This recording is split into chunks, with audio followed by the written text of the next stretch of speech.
record, the time is 3 minutes after the hour of 1 o'clock. Today's date is Wednesday, March 19, 2025. My name is Richard L. Higgard, District Court Judge. This is the second day of trial. Third day, but second day with an actual jury. It appears that the attorneys are present along with Ms. Rice. I'll start with you, Ms. Sorgan. Is there anything I need to do before I bring in the jury? No, Your Honor. Mr. Sand, anything to be done before I bring in the jury? No, Your Honor, we're just going to continue our objections on the pretrial motions, that's all. Okay, well, Thank you. all right. Then can we go ahead and bring in the jury, please? Cameras are off.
Ms. Sorgan, do you waive roll call of the jury? State waives roll call. Mr. Sand? We do as well, Your Honor. All right. Ms. Sorgan, call your next witness. State calls Laura Knapp.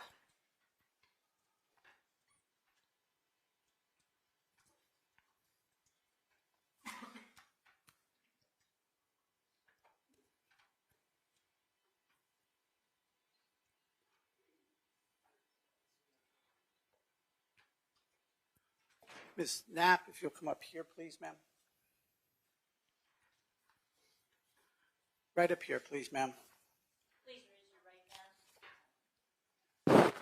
Do you solemnly swear to tell the truth, the whole truth, and nothing but the truth, so help you God? All right. Now you can come over here, ma'am. Just watch the walkway there.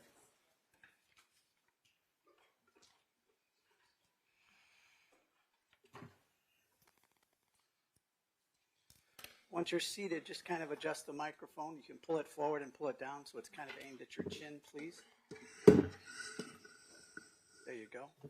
Perfect. Is the little lights on green? Okay. Ms. Sorgan, you may proceed, ma'am. Thank you. Would you please state your name for the record? Laura Knapp, And would you please spell your last name? Knapp. Ma'am, are you currently employed? I'm sorry, what? Are you currently employed? Yes, I am. Do you have the same employer now that you did in 2007? No, a different one. Where were you employed at in 2007? Northgate Apartments, Minot, And what did you do there? resident manager of apartment complex. And what does it mean to be a resident manager of that apartment complex? What did I do there? Yes. Leases, showing apartments, deposits, help maintenance guys.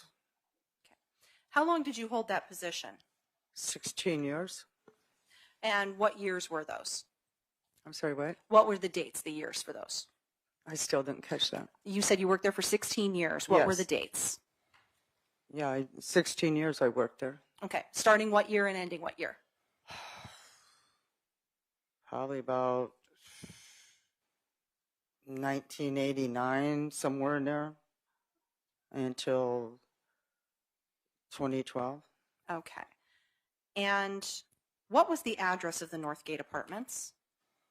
It started at 2400 4th Street Northwest, And that's in what city? Minot, North Dakota. Do you recall a lease with regards to an individual by the name of Anita Knutson? Yes. Okay. And was anybody else on that lease with her? The last one. Was anybody else on that lease with her? Nichole Rice. What was the apartment number of that apartment? It was 2420, number 5. And could you describe that apartment for us? How many bedrooms, how many bathrooms? 2 bedrooms, 1 bath. And could you describe the building that it was in? Did I what? Could you please describe the building that that apartment was in? It was a building that had 8 apartments, 4 on the north side and 4 on the south side. Okay. And which side was number 5 on? North side, I believe. Okay. I'm going to draw your attention to June 4th of 2007. Do you remember that day? Yes. What did you do that day? Went to work. Okay. Did the normal duties, probably work in apartments or get an apartment ready for showing, because it's beginning of the month. Just the daily routine. Okay. And when you were done with work that day, what did you do? Went up to my apartment. Okay. Now, is your apartment also at Northgate? Yes, it is. Okay. And why is that? I was the resident manager. Okay. Was that something that was part of your employment? Yes, it was. Okay. When you went home at the end of the day, what did you do? Went up to my apartment, by cleaning up from the day of like leases or what I had laying there, preparing dinner. Okay. Did anything of note happen while you were preparing dinner? I'm sorry, what? Did anything of note happen while you were preparing dinner? Something that happened. Yeah. There was a knock at the door. My maintenance guy answered the door because I was like busy, like preparing dinner. Okay. He told me that I needed to come to the door. I went to the door, and a gentleman was standing there and said that tried to get a hold of his daughter for several days, him and his wife. Asked if he could have a key to get into the apartment. I told him I couldn't give him a key, but I could go down there and open up the apartment for him. And what did you do? When I got my keys, and we proceeded down to the apartment. Okay. And which apartment was it that he needed opened up? 2420 4th Street Northwest, apartment number 5. Okay. Did you ever get this gentleman's name? Gordon. Okay. And you went to that apartment with Gordon. What did you do next? I remember going to the door, and it seemed like it was locked because it wouldn't turn the knob. So I grabbed my keys and opened the door. Well, it clicked. It was like a little hard, but it clicked, so I knew it was locked, and gained entrance into the apartment. Okay. Once you unlocked the door, what did you do? Gordon went in first, and I followed behind him. And he went down towards the bedroom, and I stood in the kitchen area where I could see the bedroom door, or the bedroom area. And then what did you see next? Gordon coming out, and saying we need to call the police department. Okay. And did you call the police? I can't remember if it was myself or Gordon called the police, but one of us did. Okay.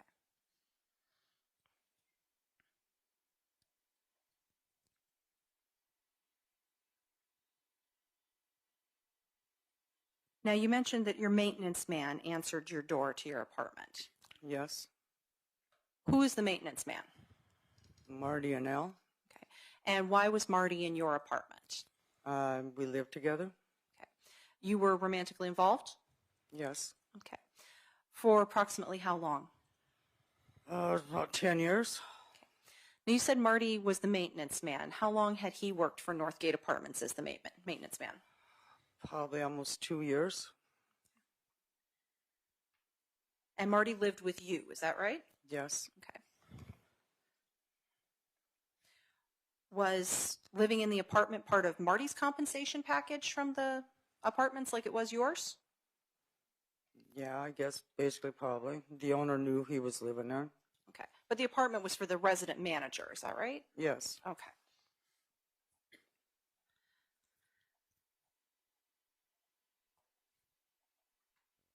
Now, you said that Marty lived with you. Had you seen Marty earlier that day? Yeah, we worked together that day. Okay. What all did you all do together? Worked, shopped, met up with friends once in a while at night. Okay. With the two of you working together, were you working side by side? Were you working apart? How did that work? And together. Okay. And were there ever periods of time when you're working together that you and Marty were not within each other's eyesight? Not really. Now, you said not really. What does that if mean? I was like cleaning and I needed maintenance done, the toilet fixed or a patch in the wall, he did that while we were still in the same apartment, in the same area working together. Now, you said that you and Marty lived together about 10 years. What was your relationship? He was my fiance.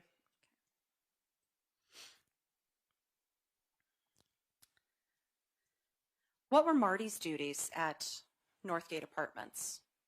Duties of a maintenance guy, repairing, lawn work. I guess that's basically it, repairing things. Okay. When Marty would repair things, what would he do with them? If it was something like if it's a toilet in an apartment, and he did it right there. What if it was something that couldn't be repaired in the apartment? Screens. Okay. And what would he do with those? They would go to the shop. Okay. And there was a shop? Where was the shop located? On the same grounds. Okay. On the date that Gordon came knocking on your door and asked you to let him into Anita's apartment, was there something that needed repaired for that apartment? A screen. Okay. Did you see the screen? After we got taken into the shop, yes. Okay. Can you describe the screen? The frame was bent and there was a cut in it. Was it, can you describe the cut?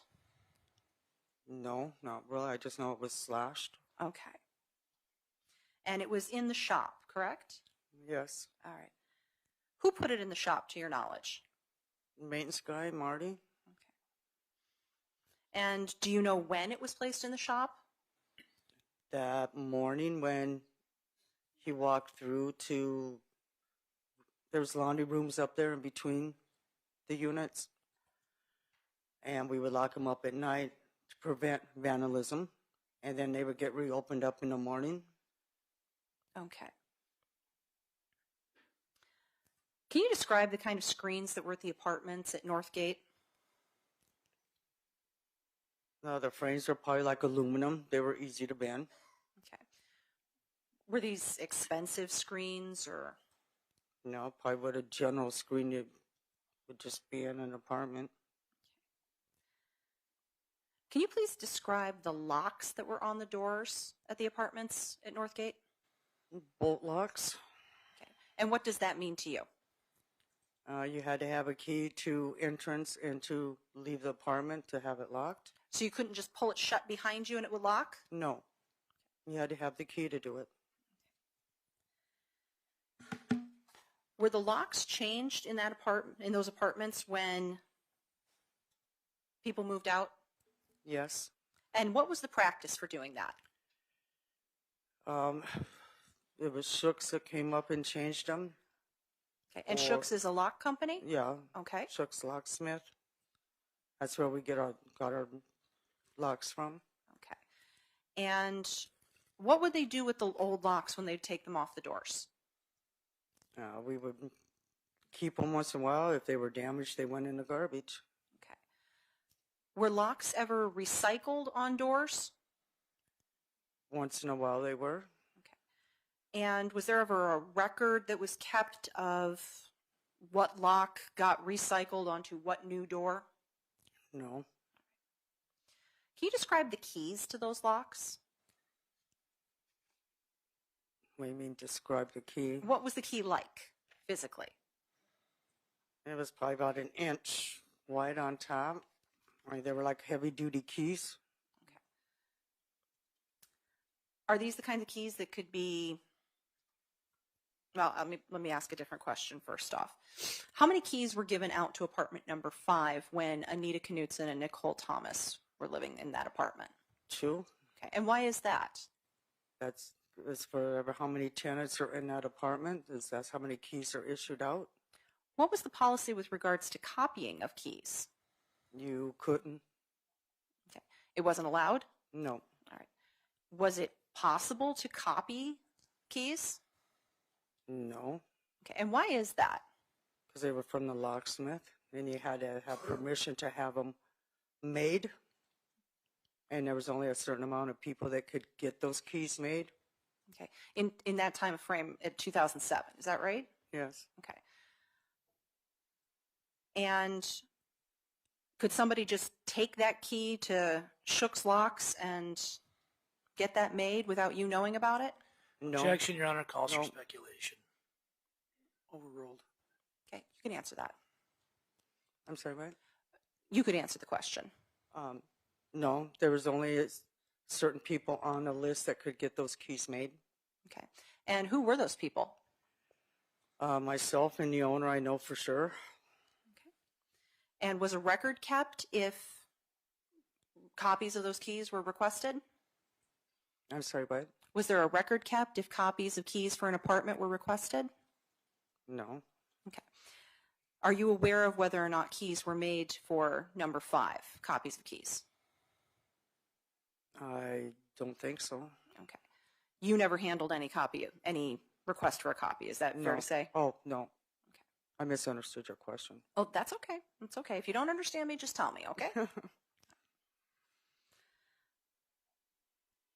right. And why was it that it had to go through management or ownership to get a key copy made? That's the only way you could get a key made. Was there a fee associated with it? I'm sorry, what? Was there a fee associated with that? If there was a last key, yes. Okay.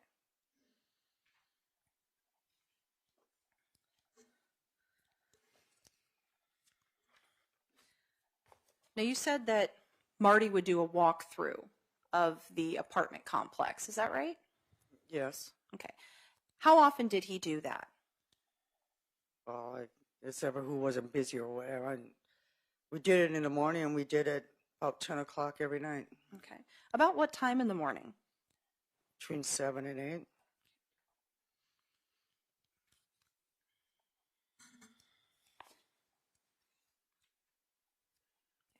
Were you with Marty when he found the screen that he put in his shop? No, he went and did the walkthrough himself. Okay. How long was Marty away from you at the time that he did that walkthrough? It only probably takes about 10 minutes. And did you inspect the window that this screen may have come from yourself? No, I just knew that when he brought the screen in, he told me what apartment it was.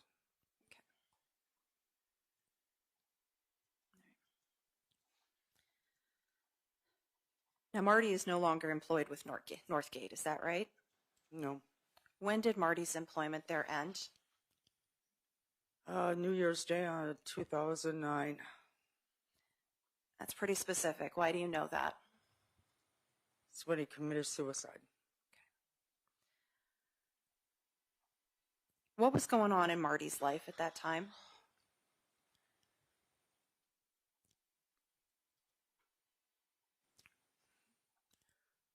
There was a few things. He didn't get a job that he wanted. He wasn't happy with the job he had. He was diagnosed possible with Parkinson's disease. He lost a nephew or niece that he was very fond of.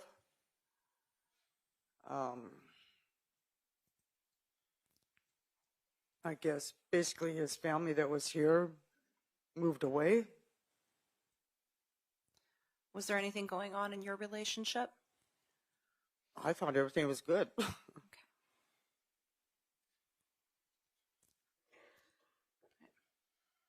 You said that he'd lost a niece that he was very fond of. How long before Marty passed away had that happened? Probably a few months. Don't know the exact date. Okay. Did Marty have health insurance? No, we didn't.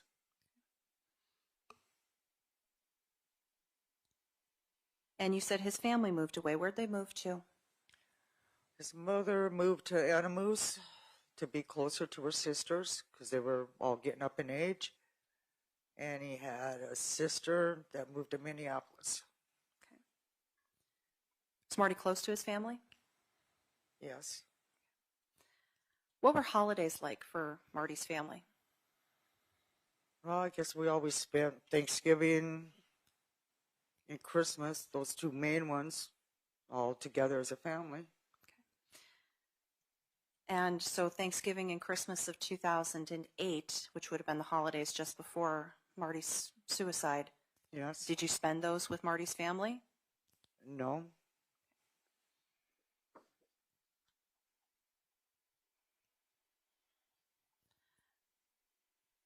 What was Marty's relationship with alcohol like? I drink like by everybody else. And Did he drink?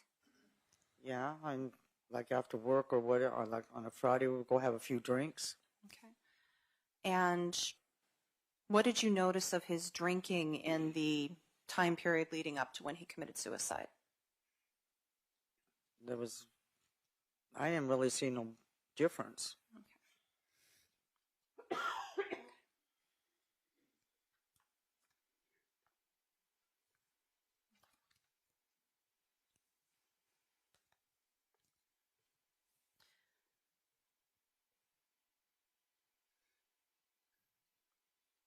Laura, did Marty own a knife? I don't believe so. Okay. I never seen one. Okay. And you lived with him for 10 years? Yes. I have no further questions.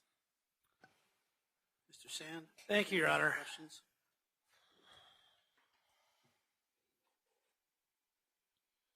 Ms. Knapp, thanks for coming in today.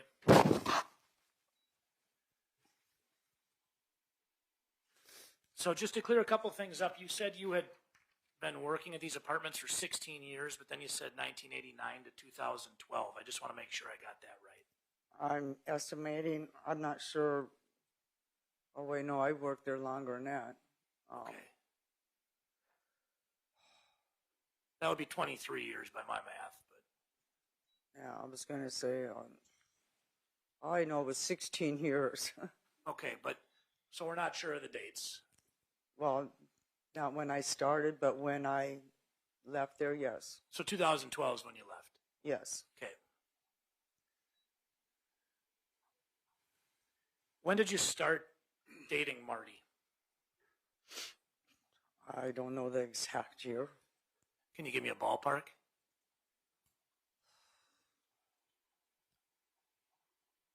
about 1998, 1999. Okay. And I am not trying to say anything negative about the dead, but I'm going to ask you, did Marty ever use drugs that you know of? No. You sure? Yeah, and Okay. But we he were drank? together for like 10 years. But he drank? I'm sorry, what? But he did drink, you said earlier? Well, like on a Friday night when, like the end of the week, yes. Okay. And now you said that Marty was the maintenance man, correct? Yes. And you were the general manager of the apartments? I was the resident manager. Resident manager. And you said Marty didn't have a knife? I'm sorry, what? You had said Marty didn't have a knife? No, Did he ever have to use tools in his job, do you know? yes, there'd be like a carpenter knife, a box knife. Okay. But a But knife. he never carried it with him. It was only during work hours. Okay. Okay. That was Marty working the day that Anita's body was discovered? Yes. Okay.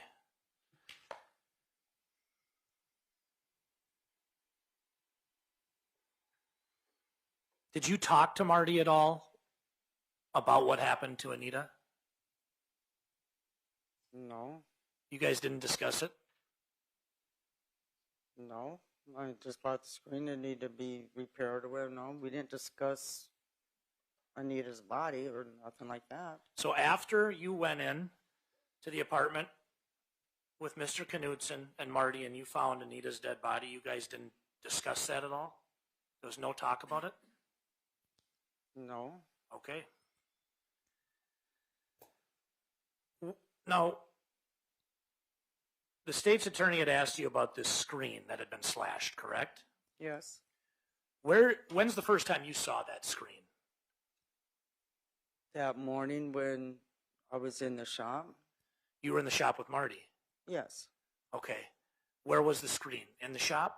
Yes. Okay. And you were in there with Marty, correct? Yes. How did the screen get in the shop? Did Marty bring it in there? He picked it up and brought it into the shop. Do you know where he found it? He said outside that window. Okay. Did Marty talk to you about a curtain or rods at all being outside that window? No. He didn't tell you that he threw a curtain rod and curtains back into the window? No, there was no mention of a curtain rod or a curtain. Okay. Do you know where specifically on the property the screen was when Marty picked it up or wherever, however he got it to the shop? Towards the sidewalk.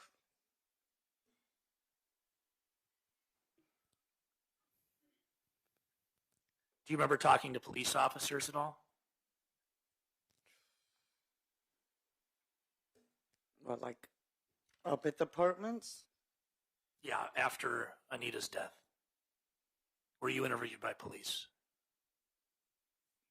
I don't recall really talking to You were the police interviewed by Detective Plessis on June 6th. Do you recall that? I'm sorry, what? You were interviewed by Detective Plessis on June 6th. Do you recall that? Down at the police station, yes, Yeah. but not up at the apartments. Okay, thank you.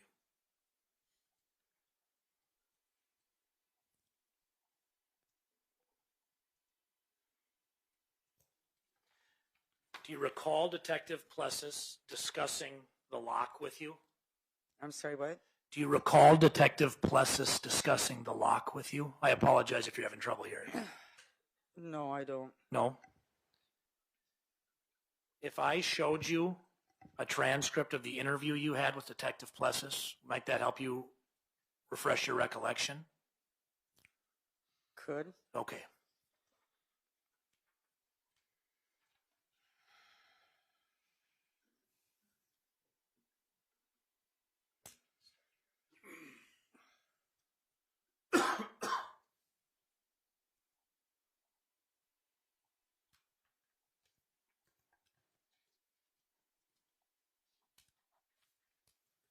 When I said that because the door was quite Stop sticky. talking, ma'am, please. Ma'am, you have to wait for him to ask you a question. Oh.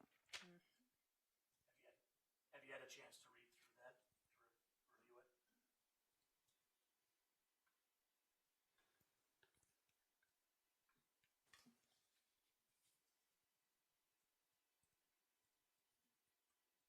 Ms. Knapp, have you had a chance to read? Yes, I'm It's just got trying, sections on it. I'm just trying to catch this. Okay.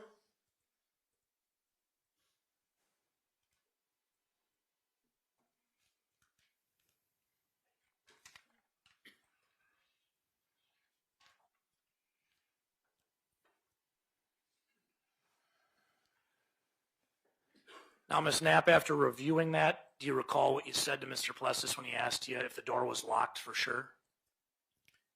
Yeah, it was sometimes those doors stick. I don't know if it's Okay. because of the dirt or whatever. Thank you. Stick, Thank but you. then I appreciate it. I heard it click.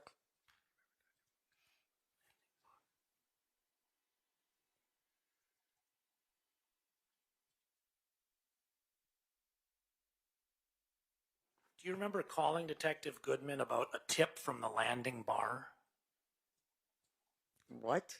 Do you remember calling Detective Goodman about a tip you had heard at the landing bar in Minot? No, You don't. no.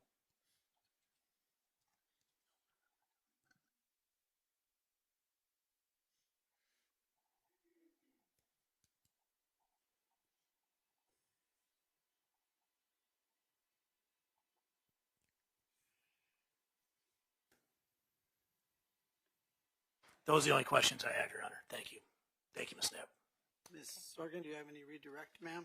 Just briefly. Laura, Mr. Sand asked you about an interview on June 6th at the police department, correct?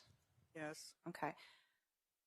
Was that with Officer Plessis or Detective Goodman? I don't recall what officer it was. Okay. And Mr. Sand asked you about when you first saw the screen in the shop with Marty. What drew your attention to the screen? What was the wettest screen? What drew your attention to the screen that you noticed it?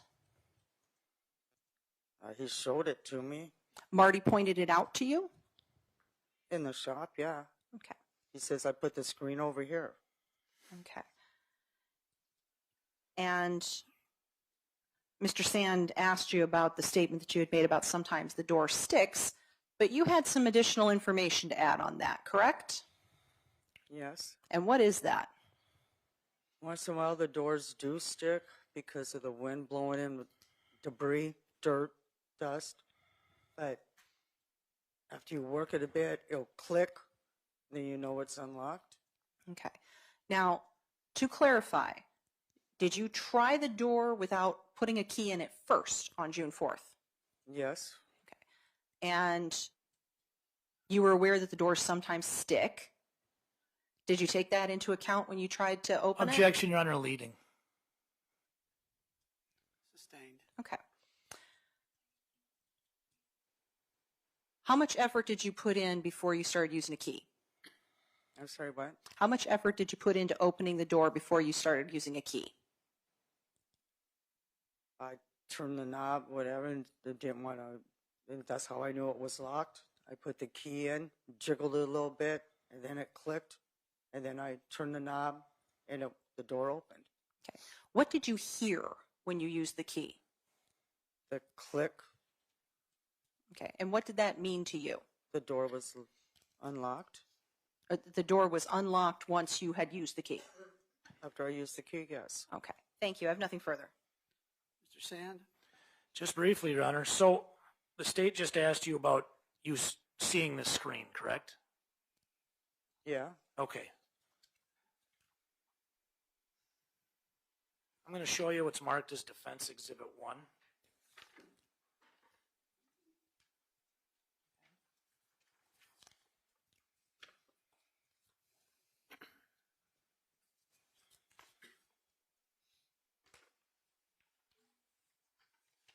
Okay. Actually, that would be defense A. Is that the screen that you recall seeing? No, I don't recall exactly if it's that screen or not, because I'm not sure if that's our shop.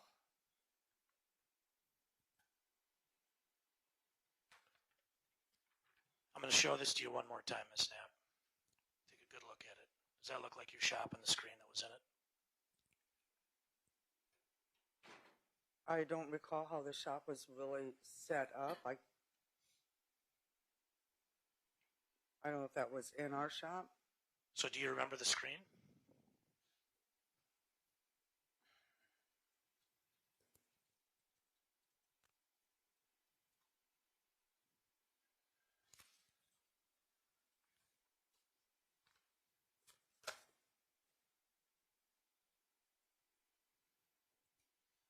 And if you don't remember all the events of that day, that's okay.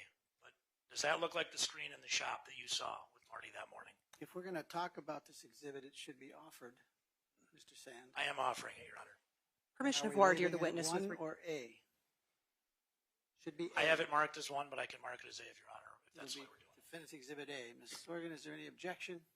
May I voir dire the witness with regards to the exhibit, Your Honor? Have you seen the exhibit? Briefly. All right, you may. Okay. Ms. Knapp, were you present when that photograph was taken? I'm sorry, what? Were you present when that photograph was taken? No, not that I'm aware of. Foundation, Your Honor. Mr. Sand? I'm simply asking if she, I'll withdraw it and get it in later, Your Honor, but I'm simply asking if she You've offered recognizes this screen. the exhibit. Are you withdrawing your offer of the exhibit? If we're questioning the witness, I'd like to ask her a couple more questions if the state's. I'm not talking about the witness. I'm talking about, are you voir diring more for the exhibit, or you got other questions? I'm asking in voir dire if you have seen that screen, if that's the screen that you have knowledge of. I know our screens had a white frame. Again, I'm going to stop you, Mr. Sand. If we're talking about this exhibit, it has to be in. She's objected. Foundation. Do you have a response to the foundation? I am continuing the voir dire that she began to try to establish foundation, Your Honor. Is that all right? It is, but not with regard to whether she recognizes the screen or not. Okay. Does this look like the shop? Your Honor, objection. I will withdraw it and try to get it in later then, Your Honor. All right. Thank you very much.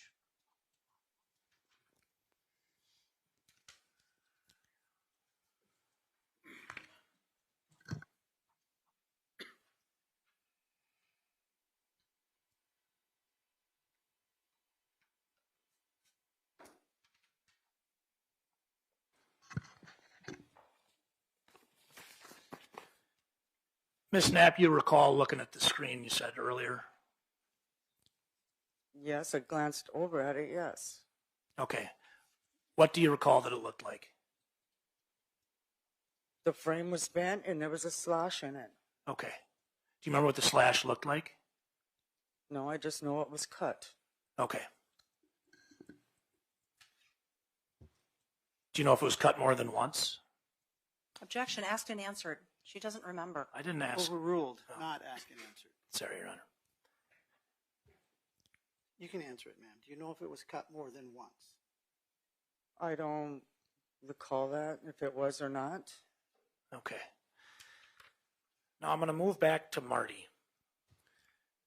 And I know this is probably difficult for you to discuss, but so you had testified earlier Marty committed suicide on New Year's Eve.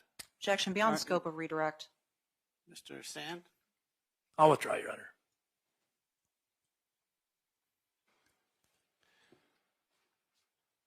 No further questions. Thank you. All right. Ms. Sorgan, is this witness here by subpoena? She is, Your Honor. Is she excused from that subpoena? She is, Your Honor.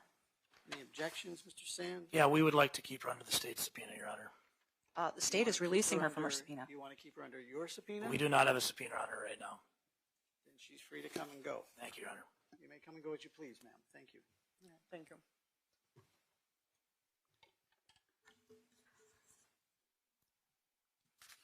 Do you have another witness, Ms. Sorgan? Yes, Your Honor. Mr. Nelson will be performing this examination.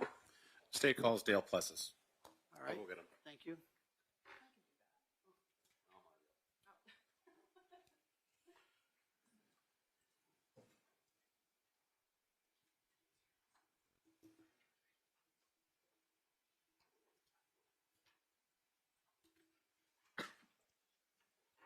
Officer, if you'll come up here first, please. She's going to swear you an oath. Do you solemnly swear to tell the truth, the whole truth, and nothing but the truth, so help you God? Take a seat over here, please. Please watch the footing stuff. Once you're seated, yeah, I know the mic's on. Just make sure it's kind of aimed at your chin. Okay? At my chin, okay. All right, Mr. Nelson, you may proceed. Thank you, Your Honor. Could you state your name for the record, please? It's Dale Pluses. And you don't testify as much in court anymore, so if you could spell your last name for the benefit of the court reporter. It's Plessas. Okay. And where are you currently employed? The Minot Police Department, City of Minot. And what do you do for the Minot Police Department? I am the investigations commander, but right now I'm the interim chief of police. Okay. Now, your current rank is that of captain, is that correct? Correct. Okay. Could you give us a rundown of your training and experience, please? I've been a police officer in Minot for, will be 24 years coming in September. I've attended the North Dakota Peace Officers Academy, various other trainings throughout the 24 years, and I've attended the FBI National Academy. Now, what was your role in this case? I was the initial officer responding in 2007. So you were a patrol officer at the time, is that accurate? Correct, I was a patrol officer. And could you just give us a brief explanation of what a patrol officer does? Patrolling the city of Minot, handled accidents, criminal investigations, minor criminal investigations, respond to emergencies. So on the 4th of June of 2007, did you respond to an emergency that dispatch sent you to involving this matter? Yes, I did. Okay, and where were you dispatched to? I was dispatched to 24. I'm going to have a hard time remembering the address. I think it was 24. Would it be 20. 24th Street? Say that again. 24th Street? Yeah, apartment number 5. Okay. And that's in Minot, Ward County? Correct. And what happened when you got there? I was dispatched for a potential unattended death or a deceased female. So I was at the very end of my shift at that day, must have been around 5 o'clock, and I arrived on scene and made contact with the reporting party. Would that be Gordon Knutson? I think the reporting party was Laura Knapp. Okay. So Laura Knapp was the one that called. When we say reporting party, you mean the person who called 911? Correct, yeah. Okay. And was Gordon there as well? He was. Okay. And what happened next? They directed me to the apartment, and Laura wanted to go in and show me where she was. I told her to wait outside. She motioned down the hallway, and I went to the bedroom where she was located. And what did you find? I found someone who was later identified as Anita Knutson, deceased in the bed. And what did you do at that point? I had a firefighter who had just arrived on scene. I'd asked them to stand outside and wait. Once I believed that she was deceased, I had him come in to verify. After he verified, I had him leave the scene, and at that time, community ambulance had arrived on scene, a paramedic, and I wanted them to verify, so I had them come in and just ensure that she, in fact, was deceased. So the firefighter would have been there basically to perform CPR potentially or something like that. Is that accurate? Correct. It's standard procedures in the fire department in case there's something medical that we can do. And Anita was long past that point. Is that accurate? Objection leading, Your Honor. Sustained. Was there any life-saving that would have done anything for Ms. Knutson? The firefighter indicated she was cold to the touch, and therefore he didn't believe there was anything to be done. Okay. What happened next? I had them leave the scene. I secured the apartment by securing the front door, standing outside of the front door. That's just standard procedure. Waited for investigators to arrive. Did investigators come? Yes, they did. And who were those investigators? I recall Bob Bernard was the first investigator on scene. I don't recall after that. Other officers also arrived. And Mr. Barnard also, was he a detective with the Minot Police Department? Correct, he was. Okay. And what happened after that point? After that point, I was contacted by my lieutenant in charge of my shift, and he instructed me to turn the crime scene over to another officer from the afternoon shift and to return to the PD. And did you have an issue with that? I didn't like that, no, but it was an order given to me, so Okay. So did you follow that order then I did. and return to the PD? Yes, Okay. Did that pretty much end your involvement in the case? yes, it did. Okay. Now, later in your career, were you involved in the detective side of things as far as the Minot Police Department? Many years later, I became the commander of the investigations division. Okay. So you've been with the Minot Police Department for, you said 24 years at this point? Correct. Uh, Well, in September, it'll be 24 years. okay. So that does include the entire period from June 4th of 2007 when Anita is discovered to when this case got charged out in March of 2022, Correct. plus stuff on either end. Yes. Okay. Were you involved in any decision making on trying to find or work with detectives at the Minot Police Department to work the case to try to crack the case? Yes, I was. When I took over the investigations unit, I was instructed by Chief Klug to find a way to get the case reviewed again and started again. Not necessarily started again, but readdressed. Were there any difficulties with that? Yes. Chief Klug was the commander of investigations. Two commanders in front of me. Well, Chief Klug and Justin Sunheim were both commanders of the investigations unit, and they both indicated that manpower was an issue for both of them. And trying to get to that point, what he asked me to do was find a way to get logistics and get the investigation going again. Now, has manpower been, unfortunately, a persistent issue with the Minot Police Department? Yes, as with all law enforcement agents, but definitely Minot PD has been down between 10 and 15, even more than that, since around that time. So does that cover patrol officers, detectives, the whole kit and caboodle? yeah, it does. I mean, it's across the board. Now, over those 15 years between 2007 and 2022, how has crime changed in the city of Minot?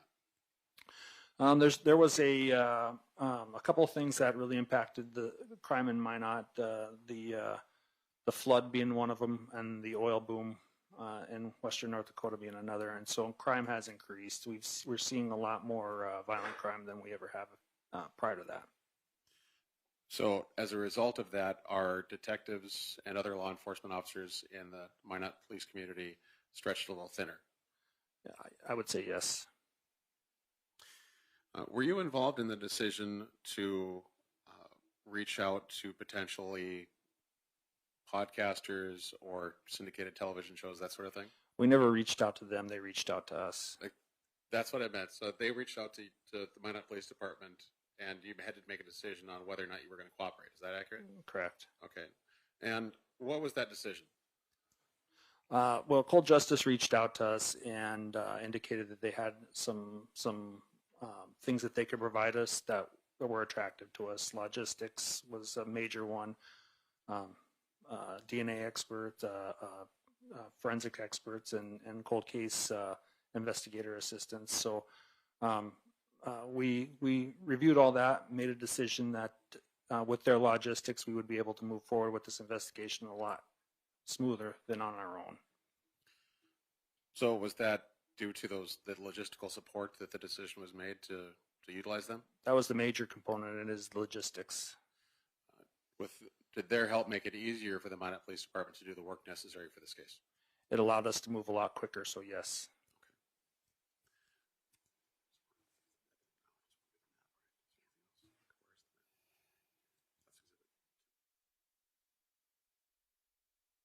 Permission to approach the witness, Your Honor? You may.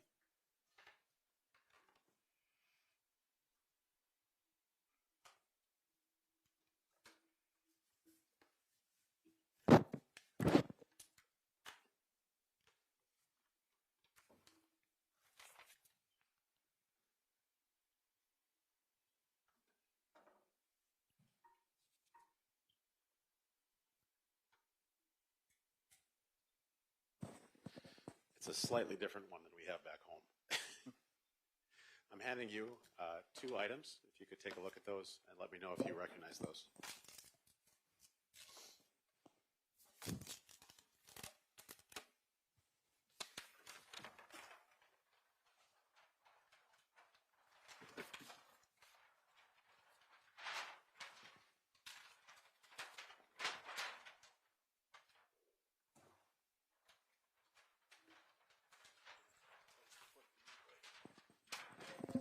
You want to just hand that back to me when you're done?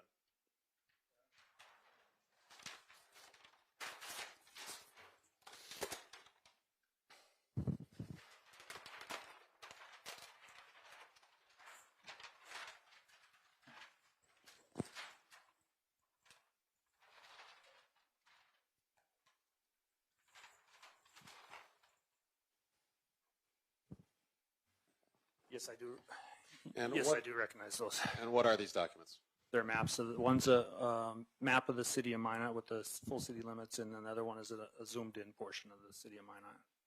And are these true and accurate copies of map of the city of Minot? Yes, they appear to be. Okay. The state moves to introduce Exhibit 2A and 2B into evidence, Your Honor. Mr. Sand, do you have any objections? I'd need to come take a look at them, Your Honor. I You can't may. see them from here. Thank you.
How was that one offered?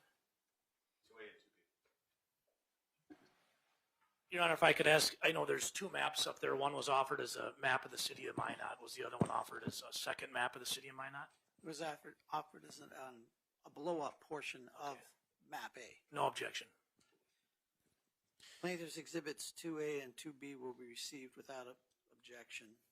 And permission to publish, Your Honor? Denied.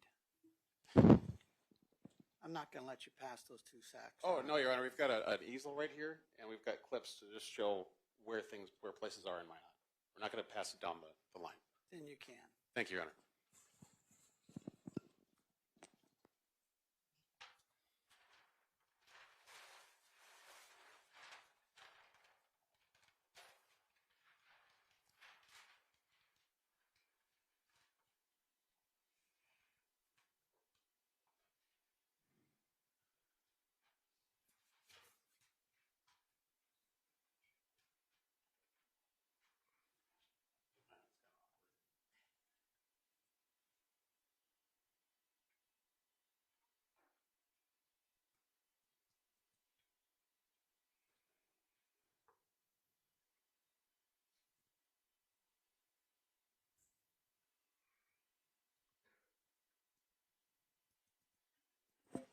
And permission for the witness to come down for demonstrative, Your Honor?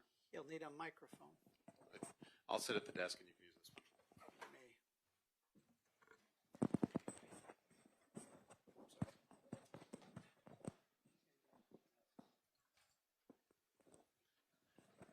may. And Captain Plus says, I can't see what you're doing over there, but if you could take a sticky note here that I'm going to pass to you.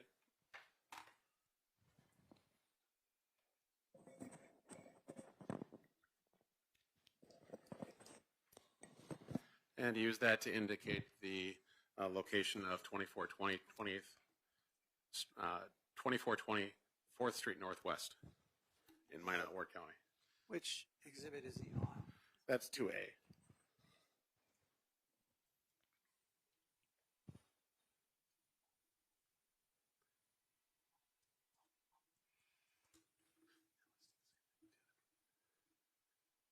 Okay, I've marked that.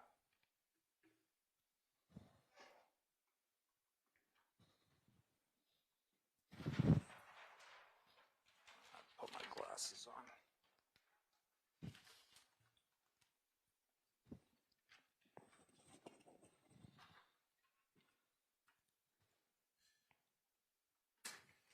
And Captain Plessis, if you could do it the same with 2B, which is the blow up of 2A.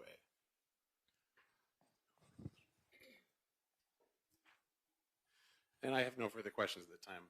Captain Plessis, if I could get that microphone back for a minute. Okay, that's done. Let me make sure it's off. Yeah, it's on. Oh, the stickies? Yeah, thank you.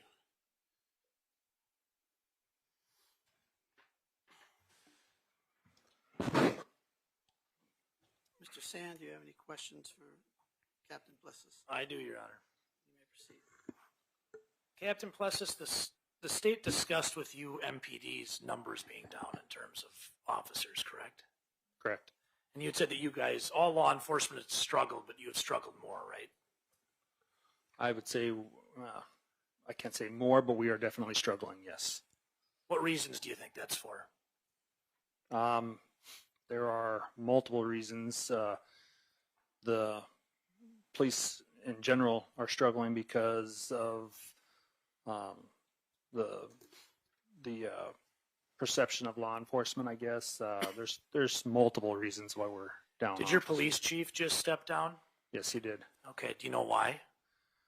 He was investigated on a administrative investigation, and Okay. he, at the end of that investigation, chose to step down. What do you know about that investigation? Objection, Honor, relevance. I believe it has extreme relevance, Your Honor, especially given what's gone on. I'll overrule your objection. Please make sure you connect it, Mr. I Sand. will, Your Honor. What do I know about the investigation? Yes. I was involved in the investigation, but I guess I didn't conduct the investigation. Did you review the report when it was completed? I have read the report. I can't say that I've read it extremely thoroughly, but I have read the report. And I'm guessing you're aware of the new report regarding Sergeant McLeod. Yes, I am. Okay, have you read that? I have read through that. I have not in depth read Are it. you aware of the allegations of destruction of text messages and Objection, files? Your Honor. Relevance to the current Extreme investigation. relevance, Your Honor. That's Okay, can I have you approach the bench, please?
All right, Mr. Sand, you can ask your question with regard to Officer Pless's, Captain Pless's, in relation to the manpower issues that the police department is having now. Well, my plan is to ask the same question I just asked, Your Honor. Is that objection being overruled or sustained? Ask the question again. Are you aware of the allegations of destroying of text messages and files in the new investigative report? Objection, Your Honor, as to relevance. Again, what's the relevance of that, Mr. Sand? The relevance, Your Honor, is that the officers working on this report were involved in that. The objection is sustained. We're talking about an incident in 2007, not the report. Okay.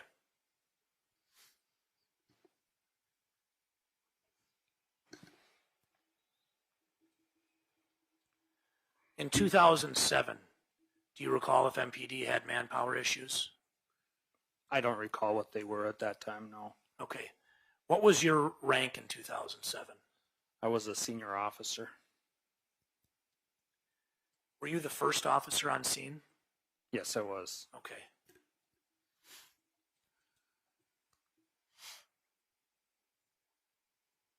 Did you photograph anything at the scene?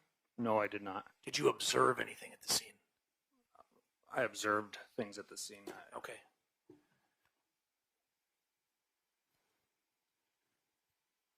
Did you observe a curtain or a curtain rod at the scene? I don't recall that. Okay. What do you recall when you walked into the scene? Like I said before, I recall being motioned down the hallway and finding Anita Knutson on the bed.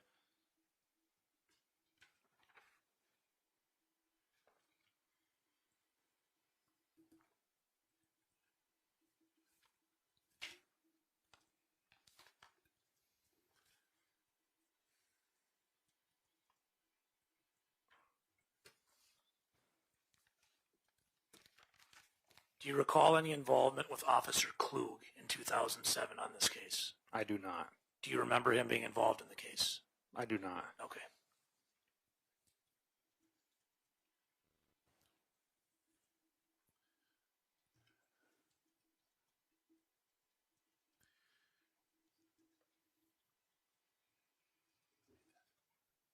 Did you talk with Gordon Knutson when you got on the scene at all? I don't recall specifically talking to him, but I remember him being there. Do you recall observing a ripped screen when you were at the scene? No. Or a slashed screen? I did not see the screen, no. Okay. Did you talk to the maintenance man, Mr. Marty Annell, when you were there? Yes, I did. Okay.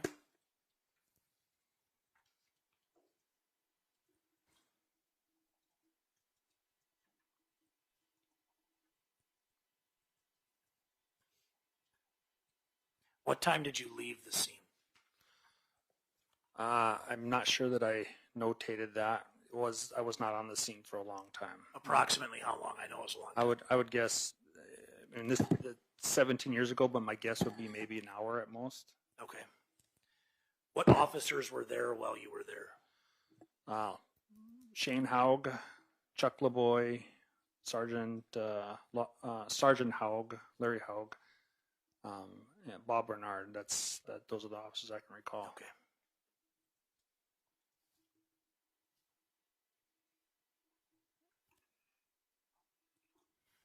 Those are the only questions I have.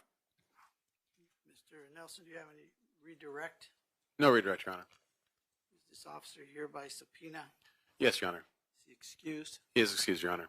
Mr. Sand, do you have an objection? No, sir. All right, officer, you may come and go as you please. Thank you. Next witness. State calls Dan Strandberg, Your Honor.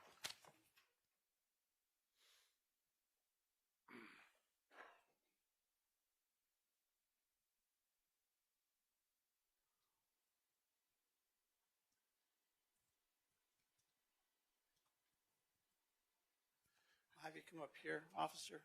She's going to swear you an oath. You solemnly swear to tell the truth, the whole truth, and nothing but the truth, so help you God. I do. Then have a seat over here, please.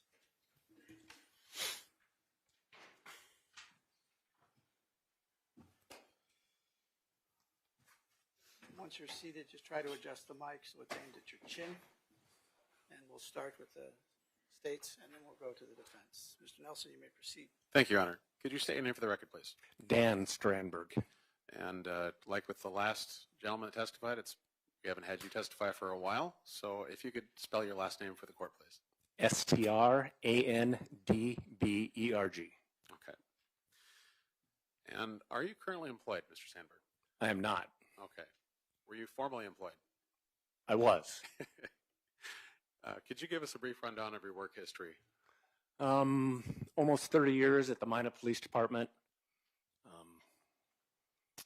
Retired there as captain in charge of investigations. Then I went and worked for the Department of Corrections for 6 years as a probation officer. Now, that time that you were approximately 30 years, you said, at the Minot Police Department? Yeah, 29 and change. 29 and change. And what were roughly the dates on that? Oh, May 2nd, I think it was 1986 to July 31st, 2015. So you remember specifically the day, but you have trouble with the year? No, I'm pretty sure that was 1986. I just had to think about it for a second. Okay. Now, you were a licensed peace officer at the time? At the Minot Police Department, I started as a civilian dispatcher, did that for, I suppose, a couple of years, and then was licensed after that. Okay. Now, what sort of training and experience did you have while you were with the Minot Police Department? Lots of training, thousands of hours of law enforcement training. Okay. Now, on the 4th of June of 2007, were you sent out on a call relating to this case? Yes. And what was the nature of that call? I got a voicemail on my cell phone from the PD that Officer Barnard was at a crime scene and requested that I respond to it. And did you respond to that scene? I did. Was that at 2420 4th Street Northwest Yes. in Minot? Yes. That's in Ward County? Yes. What happened next? I got the call. I went to the PD and got a digital camera. Sergeant Sunbakken was working on a search warrant for the residents, and I responded to the residents, started taking some photos of some of the outside of the residents, waiting for the search warrant. Okay.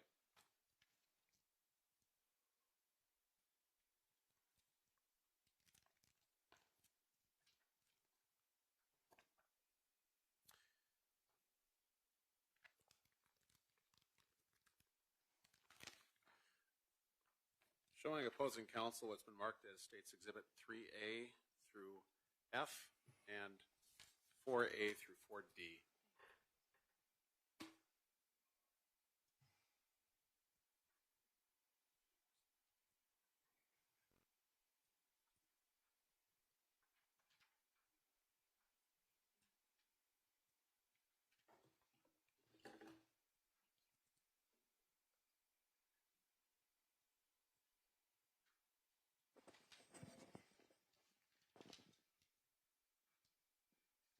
Permission to approach the witness, Your Honor? You may.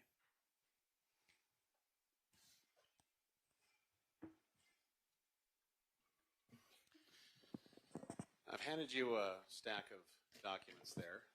If you could look through those and tell me if you recognize them.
recognize those? Yeah, they're photographs. They're photographs that I took of the general scene. Is that those photographs the outside of the apartment? Yes. Okay.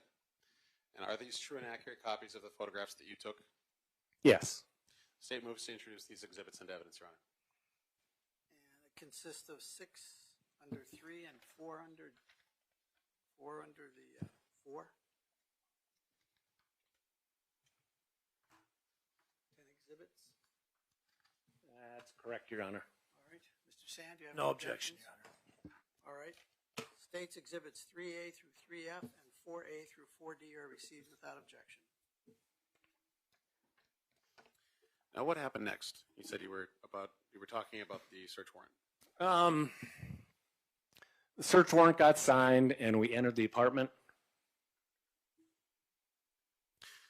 And what happened at that point? We went through the apartment. You walk in, there's a living room. Behind that, there's a kitchen. Hallway goes to your right.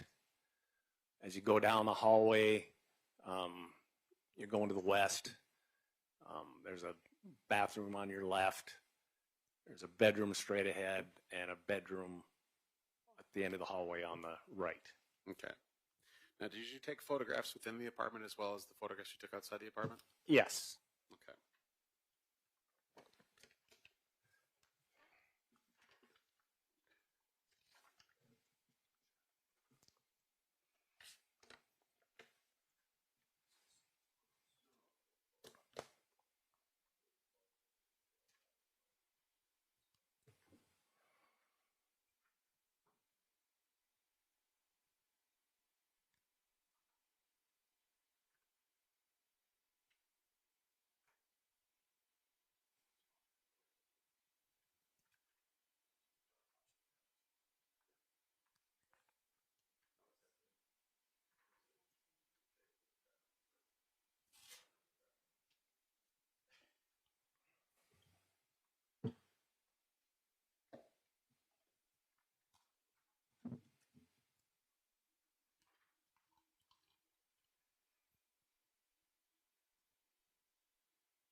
Okay, I've got another batch of photographs for you now. 5A and B. Just because we got multiple batches, we'll do these one batch at a time. Okay. Do you recognize these photographs? Yes. And are these photographs of Anita's apartment? Yes. Okay, are they true and accurate copies of photographs? Yes. You took these photographs? Yes. State moves to enter 5A and 5B. Mr. Sand? No objection, Your Honor. States exhibits 5A and 5B will be received without objection. A couple new photographs there. Do you recognize these photographs? Yes. Are you the one that took these photographs? Yes. And what are these photographs? These are photographs of the body. Okay, and are these true and accurate copies of the photographs? Yes. State moves to enter 6A and 6B into evidence. Mr. Sand? No objection. Plaintiff's exhibits 6A and 6B are received without objection. And here we have more photographs. It's a bit of a stack, so if you want to take a moment to look through all those.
Now, are these all photographs that you took at the scene? Yes. Are they true and accurate copies of the photographs that you took? Yes. State moves to introduce exhibits 7A through S into evidence. Mr. Sand? If I just may ask, are these the ones that were in that blue trapper keeper? Yes. No objection, Your Honor. Hey, could you count that up? Because I'm 19 photos. 19. States Exhibits 7A through 7S will be received without objection. You did say no objection, right, Mr. Sand? Yep, no objection, sir. Thank you.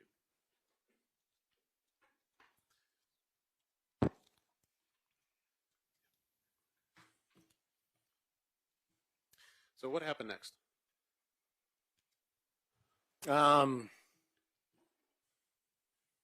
Well, we started, as we were taking these pictures, we're taking items and evidence, and I'm photographing them, taking the items, and turning them over to Sergeant Sunbach, and he's creating the inventory. So you're taking things that you believe could be of evidentiary value? Yes. What exactly does, when you look at a scene like that, what makes something of value versus something that's not of value? Proximity to, in this case, the victim. I mean, one item in there is a knife. That would be something of interest.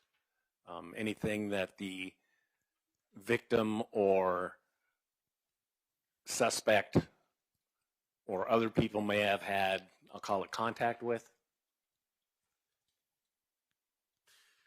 So Things that seem unusual. you mentioned the knife. And there's a photograph of the knife that was just entered into evidence. There's more than one photograph More of the than one. knife. Were there other knives located? No. Was there blood on that knife? Yes, there was what appeared to be blood on the knife. You've seen blood on things before, and you're not just necessarily as an officer, but in your everyday life. Yes. And was that pretty consistent with what blood looks like on something? Yes. Okay. You had an opportunity to actually see the body of Anita Knutson, Yes. and was it apparent how she died? Well, when we got there and entered the room, she's laying on her belly or on her chest, I'll call it. And we'd lifted, she had a nightgown on, or not a nightgown, but a bathrobe on. And we lifted the bathrobe looking for any indications of any marks or anything on the back, but didn't find any. And after we had taken everything that was kind of like on top of the body, we brought in a big sheet of like white paper. So and like butcher paper? Like yeah, probably about yay wide? there's those Yeah. rolls that are about like, I suppose, 4 feet wide, and I don't know how big a roll it is, 200 feet or whatever they are. We brought in a piece of that from the PD and laid it down, and we rolled the body onto the paper. And why did you do that? We're trying to preserve any evidence that might be on her, so it would fall on the paper rather than in the carpet or whatever kind of flooring they have. So in an apartment like that, there's carpeting in this apartment, in the bedroom. I couldn't swear to that, but I think there was. Okay. So it's basically to make sure that it didn't, if something was of value, that it didn't get lost. Yes. Okay. So what happened next? We rolled her onto the paper, and we could see a wound like at her sternum, on the left side of the sternum. I would say it was slightly above like the nipple line in her chest. Okay. Was it clear that that was a stabbing? Yes. Why was it clear? It appeared to be a knife wound. So that would make the knife that was found potentially very valuable. Yes. Okay. What happened next in the investigation? Dr. Smith was our county coroner. I called him and spoke to him, and he authorized release of the body to the state medical examiner. We called community ambulance, and Cliff Black came and responded. And Was he with the ambulance? yeah, Cliff is a Okay. longtime ambulance driver. Please continue. He took the body and the bedding and the piece of white paper and loaded it up and took it to the medical examiner's office in Bismarck. Okay. Now, as part of the investigation, was a screen brought to your attention? A screen, yes. Okay. A window screen specifically. Yes. How did that come to your attention? Well, there was not a screen in the window when we arrived. And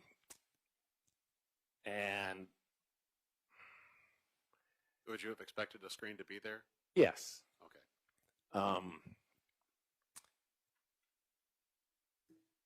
And it's my understanding that the maintenance guy at the apartment complex had picked that screen up. I believe it was the morning before. It was hanging on the window. And Did he take you to the screen? he did. It was in his shop. Okay. And you saw the screen in the shop? I did.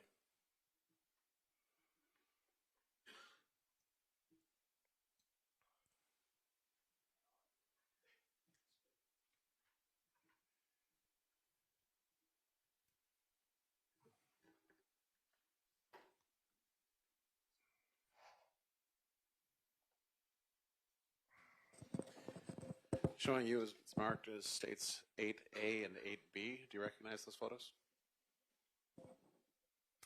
Yes. Are you the one that took these photos?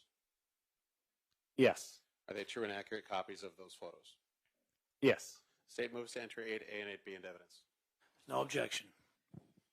States Exhibit 8A and 8B will be received without objection.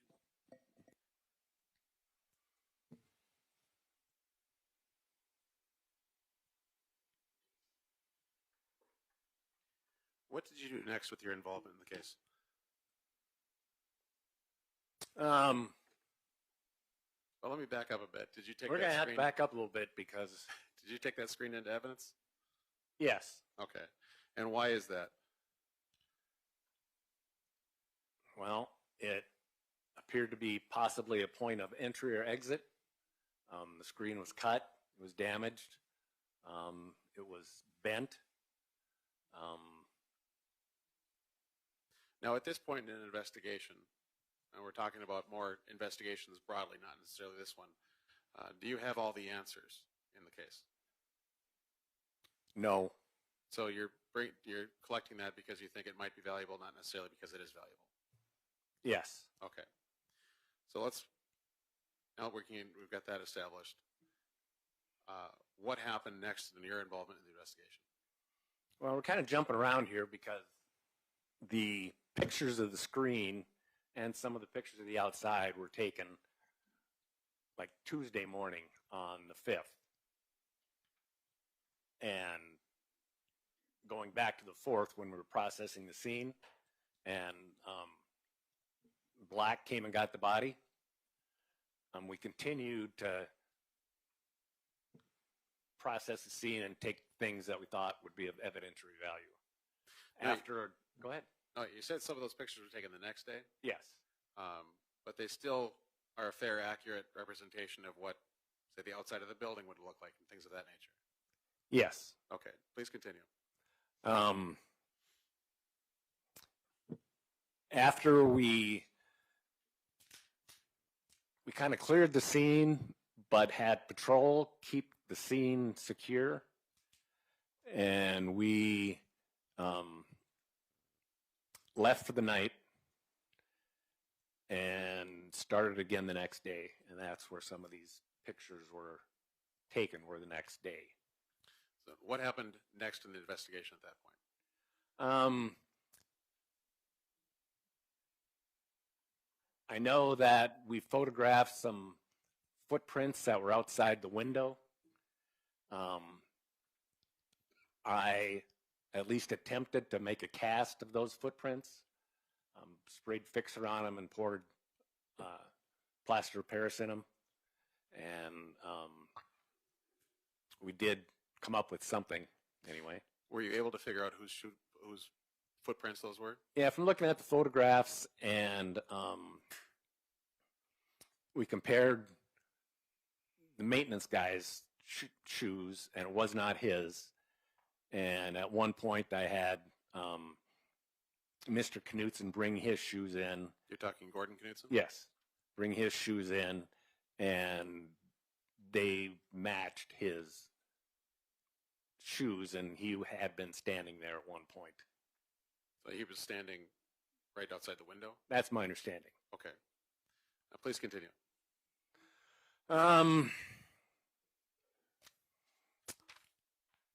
Well, from there, we pretty much cleared it as a crime scene and left it unsecure, and kind of started interviewing people. Like,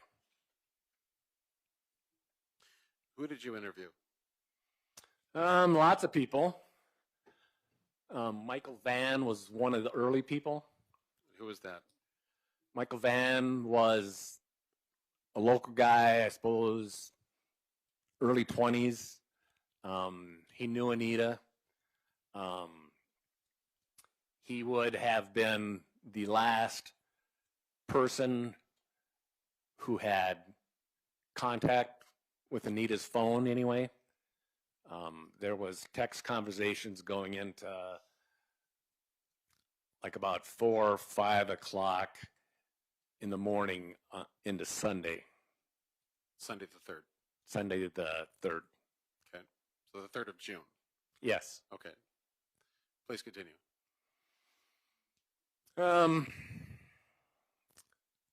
Yeah, and Van told me that they were texting, and he was at his buddy's place, Jason Rudd.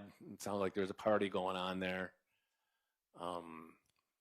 And at some point, everybody left the party, and I think they went to McDonald's except for Michael Van.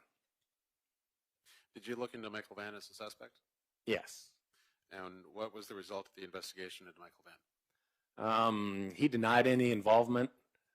We could not really tie any physical evidence into Michael Van that I'm aware of. So because there was no evidence of his involvement, you cleared him, so to speak? I guess as clear as anybody was. Okay. In the course of your investigation, did you obtain the defendant's phone bill from the time period of May 24 of 07 to June 23rd of 07? Yes. How did you obtain that phone bill? Via subpoena. And who did you subpoena? I know we subpoenaed Alltel, and it's not coming to me. But they were for different phone records.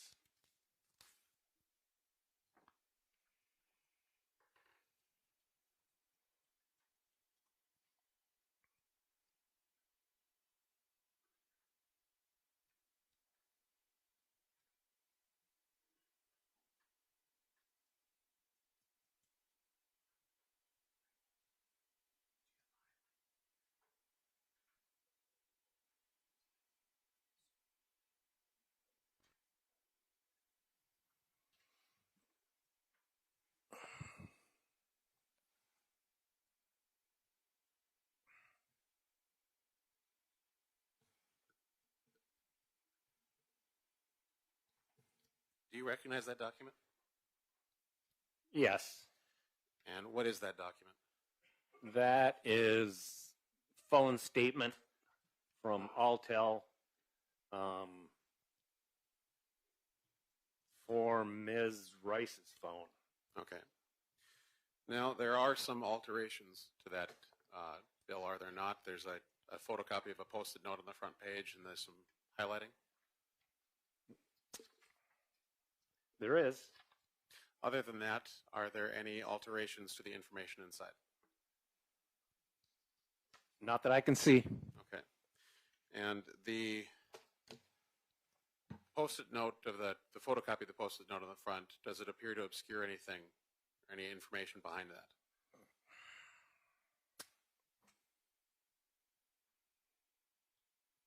Yeah, there's some letters that are obscured. Okay. But this is the phone bill that was obtained from Alltel for Ms. Rice. Yes. The state moves to enter this into evidence, Your Honor. Mr. Sand. I'm going to object, Your Honor, on a couple of grounds. Just paging through it, there's highlighting and alterations on it. Mr. Strandberg's not the custodian of this record through Alltel, and he didn't even know that's who was subpoenaed. So it doesn't seem like it's a record that's properly kept. It's got highlighting in multiple places on it as well. So we're going to object. First off, Mr. Nelson, what's the exhibit number or letter? It's Exhibit 18, Your Honor, and it's 6 pages long. You heard the objection. Do you have any other information? Well, Your Honor, unfortunately, this is the best evidence rule. This is the only information that's available right now because Alltel is a defunct company. We do not have someone from Alltel. We have the witness here who is willing to testify and did testify that this is the document that he received from Alltel. So I believe the foundation has been laid. Over your objection, Mr. Sand, the court will receive Plaintiff's Exhibit 18.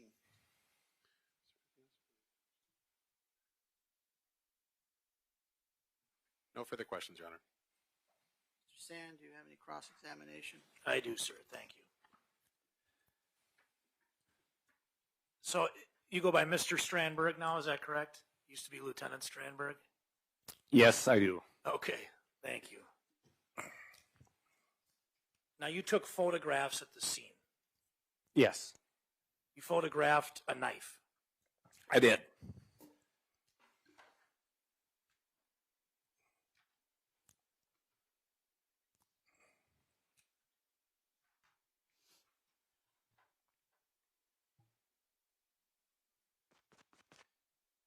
you still have those exhibits? Yes, I do.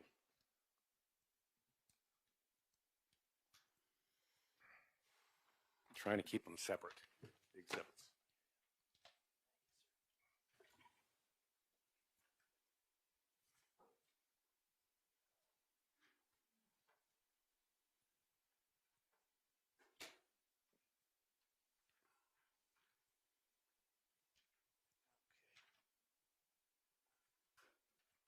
Look through your report, and I noticed you reference taking a picture here. Can you read what exhibit that is? It says 7J. What do you see in that picture? I see the knife on a piece of legal pad, paper, and a scale. Like a ruler? Yeah. Okay. Anything particular about the knife you see? Mr. Sand, are you on mute? Is you having trouble picking me up? Can you hear me now? Is there another one of these mics I can use? I don't. Seems to be a recurring problem. We only have two. Okay. One on each table. Well, if this works, I'll just hold it like this then. What do you see on the knife where the lock is? You mean where the Yeah, right here. Indian with the headdress? Yeah. Yeah. It's like a medallion Indian with a headdress. Okay. Okay. And you took a picture of the other side of this knife as Yeah. well, correct? Is that this exhibit 7I? Yes. Okay. And in 7J, where that Indian with the headdress is, what do you see on this side in 7I? The medallion's missing. Okay. It's not there. Okay.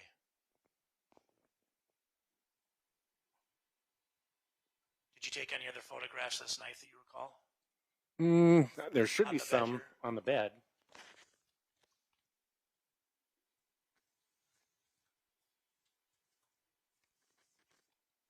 Mr. Strandberg, I'll just have you run through 7C through 7H here one more time. Okay.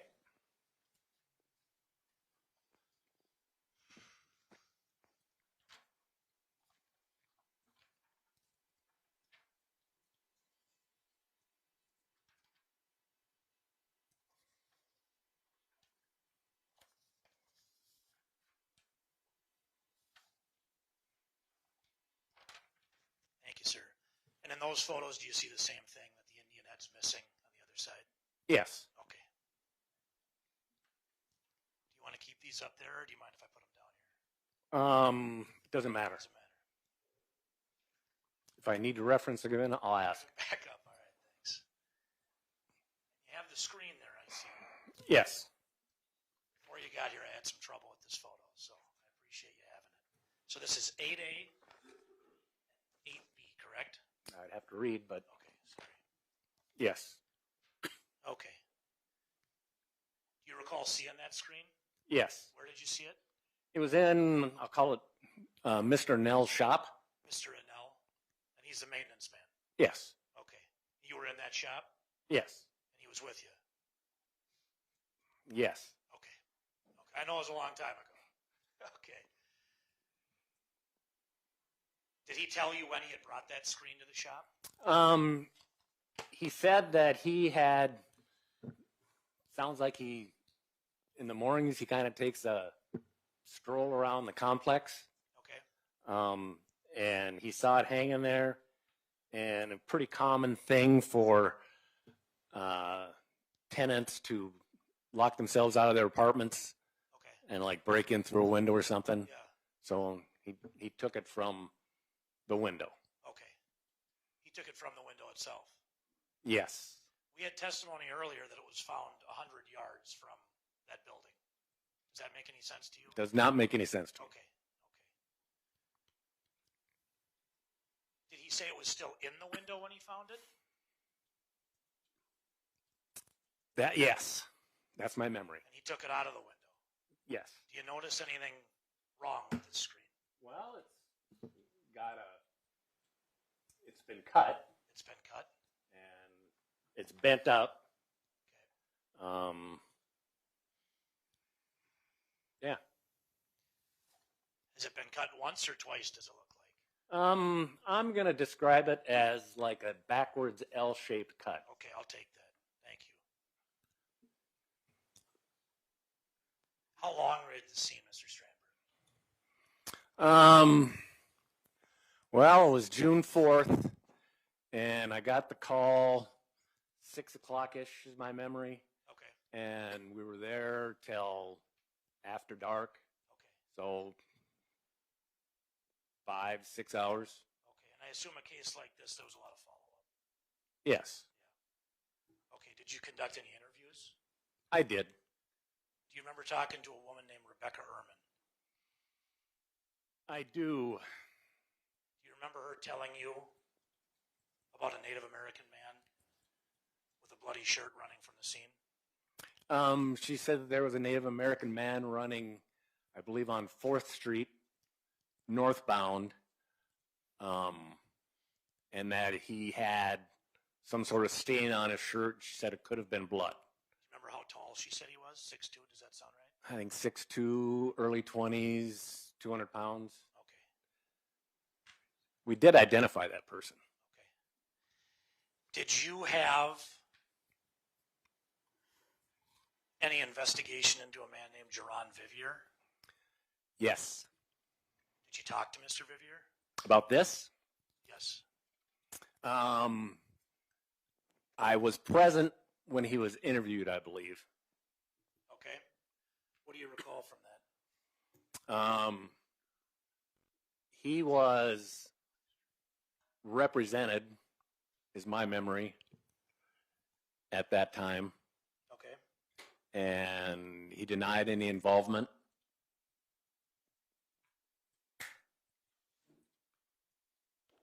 How long did that interview go on for? I'm not sure. Yes. Okay. Do you know where it took place? It was in the, well, my memory is it was in the bullpen at the PD at Barnard's desk. Okay. Do you know who the attorney was you had with him? I think it was Ryan Sandberg. Okay. Local Minot defense attorney. Yeah.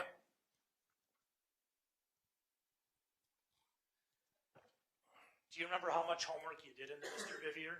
Me? Yeah. Involving this incident? Involving any incident.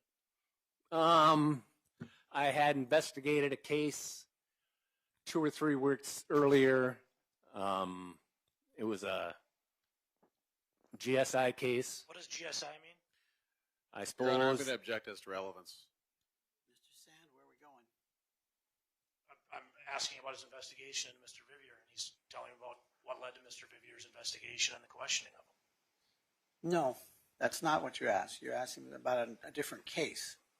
He's telling me about a different case as the result of the investigation. I'm sure that's why they looked into Mr. Vivier. I'm going to sustain the objection unless you lay more foundation as to how it's connected here. Okay.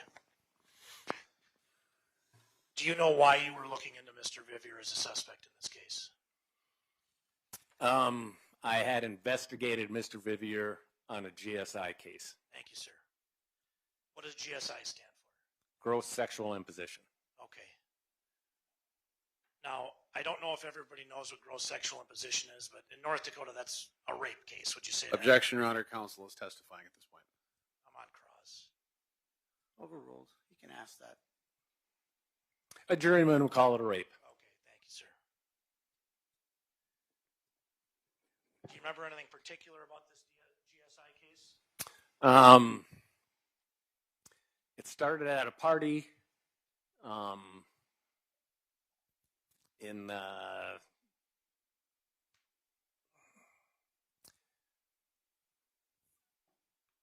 like at those apartments. There's like 3 buildings, 320, 324, and 300, 320, and 324, I think. I got this map. 27th Avenue Northwest. We take a look at it. Sure.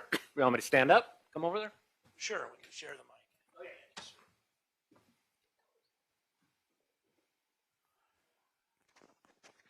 Can you show me where on the map those apartments are? It'll be right here. Okay, where's the crime scene? Which crime scene? Anita Knutson's murder scene. Right here. Can you hear them? You guys, if you're going to stop, if you're going to share that mic, you need to actually use it. So Sir. Sorry.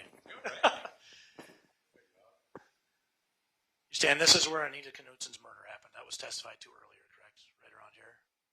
Yes. Thank you. And could you point to where the Jaron Vivier rape happened, that he was accused of rape? Well, I'll say that it started here, and they drove to a park that's kind of over here, and that's where the rape happened. But the party where this took place, you're saying, was right up here. Yes. Sir, Your that's Honor, all. I'm going to Thanks. renew my objection. There's no connection to this case that laid so far. There's no foundation to this. wrong. Your objection's overruled. You did lay foundation for it.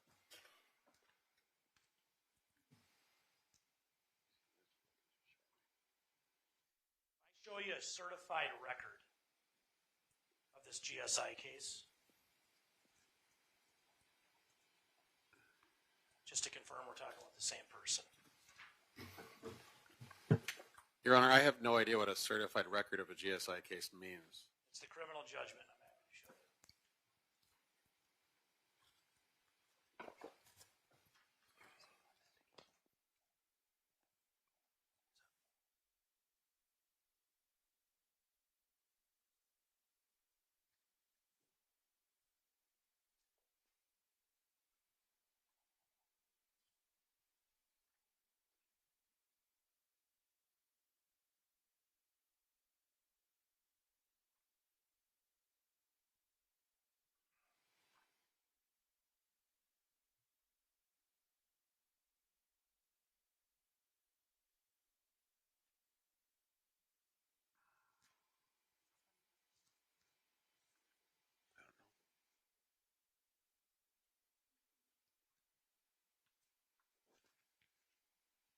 So, Mr. Strandberg, I'm happy to take a look at this.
take a second to look at that?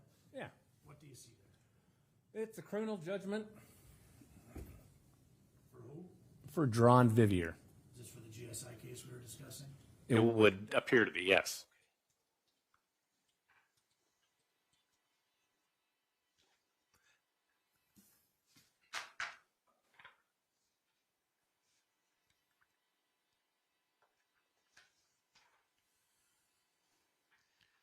Your Honor, I'm going to offer this criminal judgment as a self-authenticating document as a certified record from the clerk of court. Mr. Nelson? Your Honor, there is no relevance to that GSI and this case, so I object on What's that the ground. exhibit number? One A, or I guess A, Your Honor, defense A. would be B.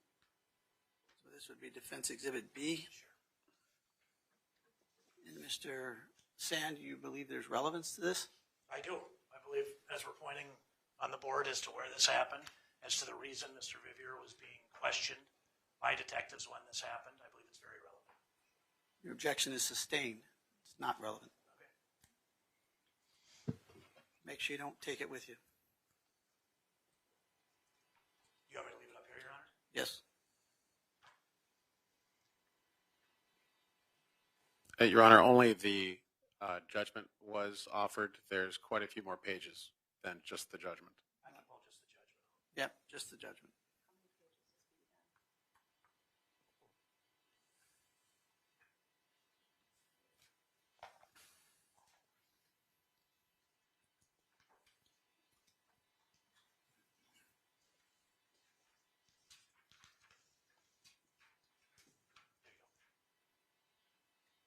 How many- Mr. Sand, how many pages is B? I'd have to count it here.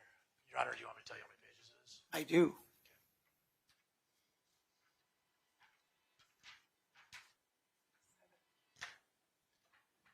Appears to be 7 pages. Thank you. Now, Mr. Strandberg, you had investigated Mr. Vivier's GSI case. We established that. Did that leave your department or lead you to any connection to investigating him in this case? He was certainly somebody we should have looked into. Yeah. I mean, given the proximity of where we were pointing to up here where it all happened, right? And other things. What other things?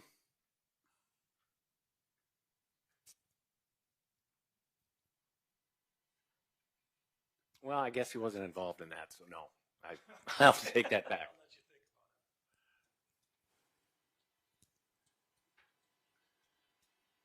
How close in proximity were the dates? Do you remember? I would say 3 weeks.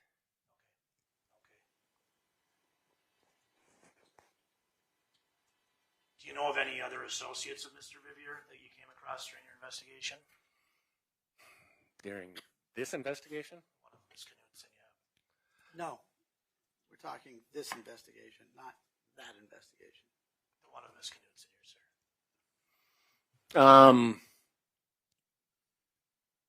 Yes.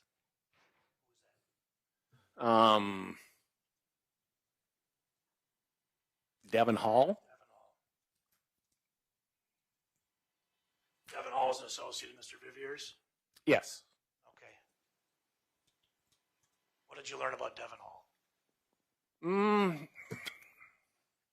I did not. I was not really involved in the investigations into Devin Hall. Who was that? Who was? I don't know. But other officers at Minot PD? Yes.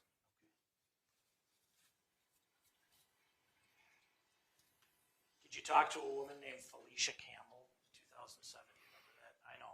I remember it from my notes, but I don't remember the conversation. I got you. If I showed you a very old report of yours, would that help you refresh your recollection? Yes. So this is the report. This is where I'd like to have you look right here on 7507, just to the end there.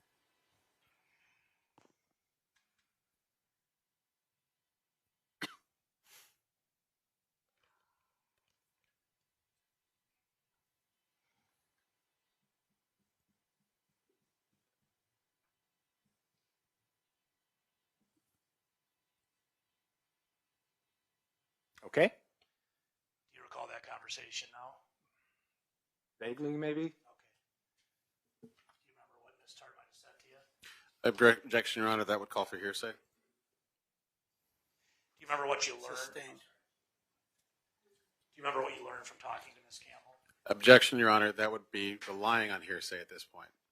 It's not an objection. Overruled.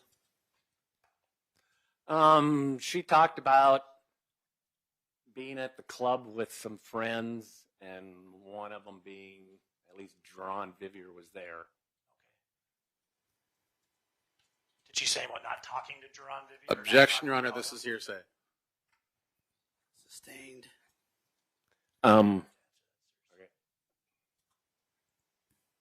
What club are we talking about? Yeah, the 101. 101. Okay. Did your investigation lead you to any information of Mr. Vivier going to the 101? The only recollection I have is from what you just showed me. Did you pull any records from it? You know, at the 101, are you aware that they scan IDs? Or they did? Sure. Were you involved in any record pulling from those IDs being scanned? Not that I recall. Okay.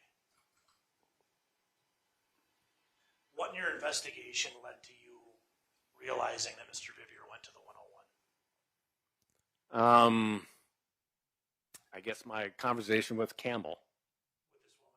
Yes. Okay. Do you know where Mr. Vivier is originally from? He's from the Fort Peck Indian Reservation, I think Wolf Point, but I'm not sure if that's if Wolf Point's where he's from, but he's from the reservation. He's from Fort Peck Indian Reservation. Okay. In your investigation, and you may not know this, but do you know where Devin Hall's from? I believe he's from Fort Peck as well. Thank you, sir.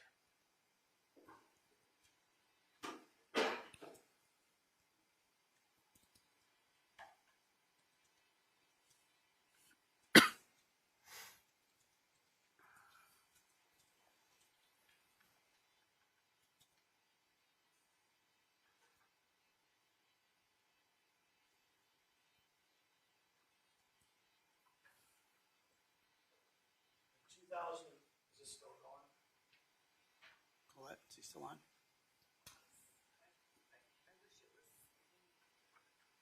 Do we need a new battery?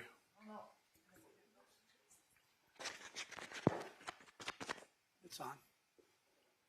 Mr. Sand, perhaps if you put it on your tie, it might work better.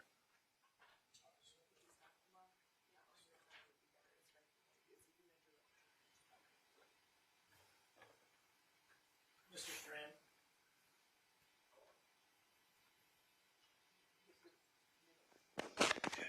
Mr. Strandberg, do you recall receiving a voicemail from a Carla McGill in 2022? A voicemail from who? Carla McGill? No. Do you remember ever receiving a voicemail from Carla McGill? No. Okay.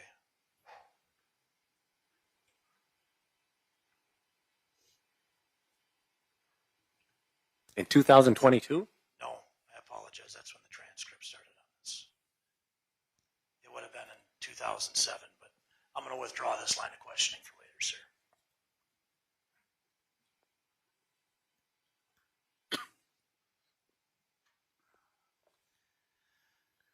Now, I know other investigators worked on this report, so if you don't know, that's okay. But did you learn anything else about this knife, this Indian head knife?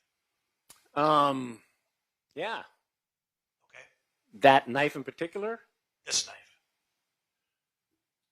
Not that knife in particular. Okay. I discovered the manufacturer and Okay. stuff This like knife that. in particular. No. Okay.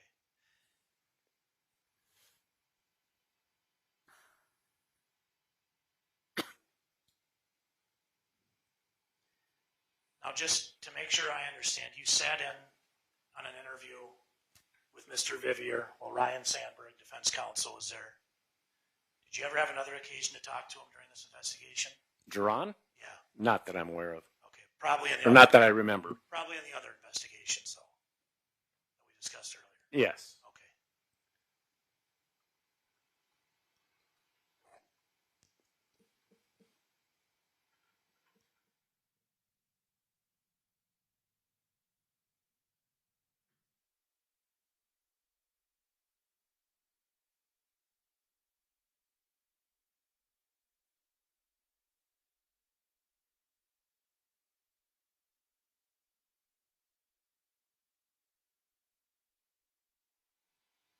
I don't have any further questions. I appreciate it, sir.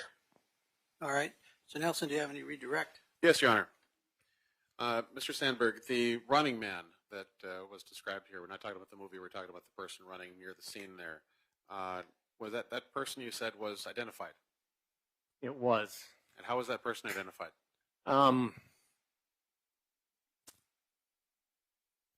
He came forth. I don't remember his name. He was somebody out doing newspaper deliveries back when they did that. And he was running, finishing his route. So it This was is my memory. an innocent reason for him being there and running in that moment. Yes. And Jerome Vivier, he was looked into for this, but what happened in that investigation? I guess we investigated him and didn't find any evidence tying him to the case. So he was ruled out as a suspect. As much as anybody. Did you receive information that he wasn't even in Minot at the time of the murder? Not that I remember. Okay. I have no further questions, Your Honor. Mr. Sand, Nothing else, Your Honor. is the officer here by subpoena? Mr. Nelson? He is, Your Honor. He can be released. Mr. Sand, any objections? No, I just will note for the court that we have this officer under subpoena as well. So do you wish to, and is he under your subpoena? He's under our subpoena as well, I believe, Do for you next wish to week. keep him then? Yes, Your Honor, we're going to keep him. So, Mr. Sandberg, you're still under their subpoena. Okay? Yes, Your Honor. Thank you. Counsel, it's 6 minutes after 3 o'clock. I'd like to take a short break. Any objections? None from the state, Your Honor. No objection, sir. All right. Can you turn off well, you can leave the camera on for my admonition, I suppose. Ladies and gentlemen of the jury, we're going to take a short break. Again, it's 6 minutes after. We'll reconvene at 20 minutes after, so about 14 minutes. Admonition to you, as I've promised I would read to you. And by the end of the trial, you will be tired of hearing it. But please do not converse with any witnesses, any party, or any attorney in this case concerning any matter, direct any questions, or discuss any problems you may have with the bailiffs. Do not read about, listen to, or view news accounts of this trial. Until you retire to deliberate your verdict, please do not discuss the case. Do not allow anyone to discuss the case with you. And do not use the internet or other electronic technology in an attempt to learn information about this case or communicate with your family, friends, or anyone else about this case. And please do not form nor express any opinions about this case. Once again, I will repeat this instruction to you at each recess. If I fail to do that, it will apply to you throughout the trial. All right, we'll be in recess till 3:20. Please turn off the cameras.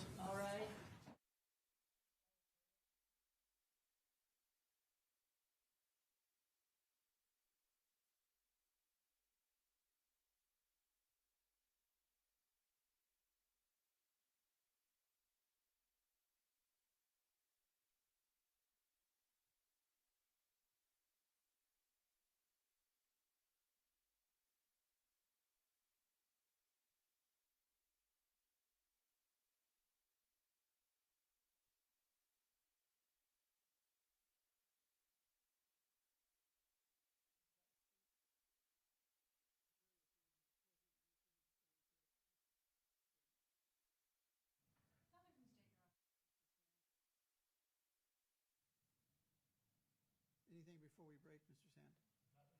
We'll be in recess till 3:20.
Anything before I bring in the jury?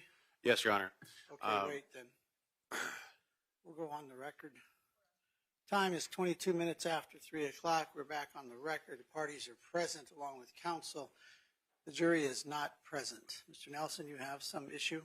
It's not so much an issue, Your Honor. Just need to, for the record.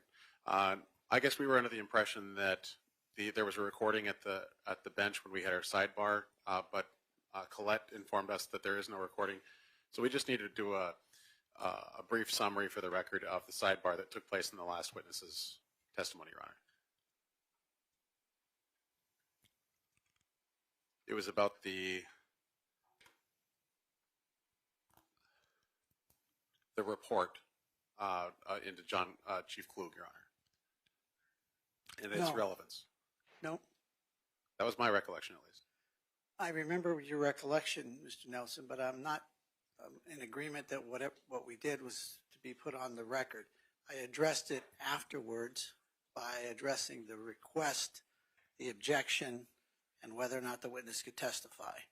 That's what we discussed. So my response on the record was what we did at the bench. Then that works, Your Honor. I just want to make sure there's a clean record is all. And that's, so do I. Appreciate that. And so do I. That's the only thing I had, Your Honor. I appreciate that. Okay. All right. You can call in. Mr. Sand, did you have anything? You can call in the jury, please.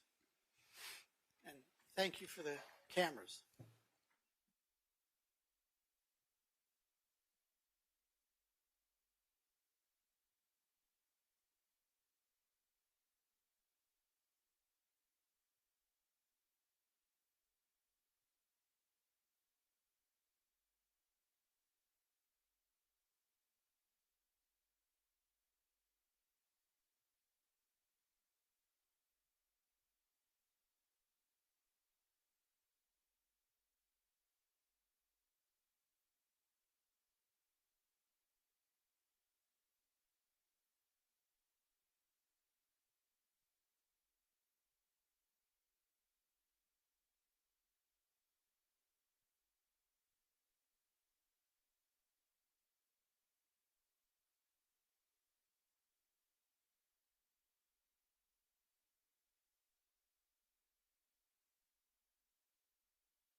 The jury is now present and seated. Ms. Sorgan, do you waive roll call of the jury?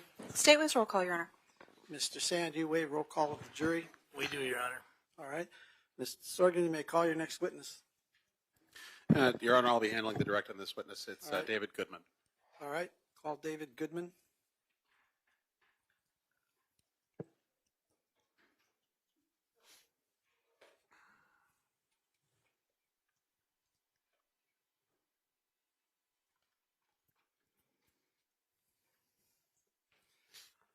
Sir, if you'll come up here, she's going to swear you an oath, please.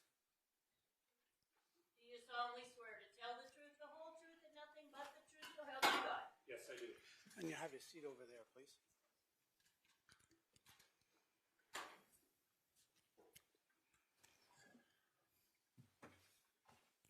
Once you're situated, officer, just have the mic aimed at your chin, please. All right, Mr. Nelson, you may proceed. Thank you, Your Honor. Could you state your name for the record, please? David Goodman. And since, like the previous gentleman that have been testifying, you haven't testified in a while in district court, could you spell your last name for us, please? It's Goodman. Okay. In June of 2007, were you employed at the Minot Police Department? Yes, I was. What were the dates of your employment with the Minot Police Department? Started in May of 1990, and I retired in June of 2021. Okay. And could you give us a rundown of your training and experience? The 31 years of law enforcement experience. I started in dispatch. I was in that for about a year and a half. Hired on as a police officer. Went to the police academy in Bismarck. attended that and graduated from that. Numerous hours of police training on various police topics, including investigative topics, and college, high school. We won't ask you for the graduation dates in high school. Okay. So you were a licensed peace officer during that period of time? Yes. Okay. And on June 4th of 2007, what was your role with the Minot Police Department? I was a sergeant in the investigations division. Okay. Now, was that your role through the end of your career as well? It was, yes. Okay. How did you come to be involved in this case? I was off duty and I received a call from Lieutenant Rob White. I believe he was the shift commander that night. And he stated that detectives were out at the scene and they were asking for additional manpower. So I came in to assist with that. Now, when you say shift commander, does that just mean the person who's basically in charge of the day-to-day operations of the police department at that moment? At that moment, and the patrol shift that is out in the street, yes. Okay. So did you then respond to for that incident that you were called out on? I did, yes. Okay. And where did you respond to?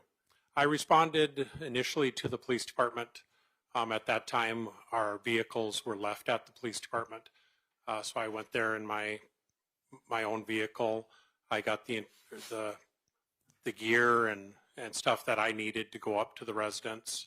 When you say the gear, what do you mean by that?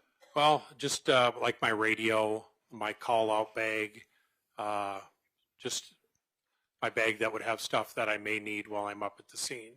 Okay. So you drove your personal vehicle to the police department and got a vehicle that was owned by the city? That's correct. Okay. And then you drove that vehicle to the scene? Yes. And what happened when you arrived at the scene? I met with the officers that were on scene, and they kind of briefed me on what they had up there at that point. I looked over the scene. I had brought a crime scope that we had used at that time up to the scene. What is a crime scope?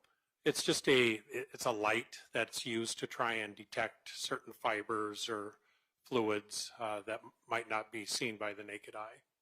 So a layman, is that the sort of thing that might be used to look for, say, blood or vomit or something like that, bodily fluids? That's correct. Okay. What happened next? We had kind of an ongoing discussion amongst the investigators that were there. We looked at the body. We saw Anita Knutson's body laying on her bed. Could you describe that for us, please? She was laying, she had a robe, very light pink colored robe on, and she was flopped over, kind of sitting on her legs, and her head was near the foot of the bed, and she was face down. I could see on the back of her robe, there was a small blood spot, kind of in the middle of the back of the robe, and I kind of suspected that she might have an injury somewhere on her back. Excuse me. What happened next? We discussed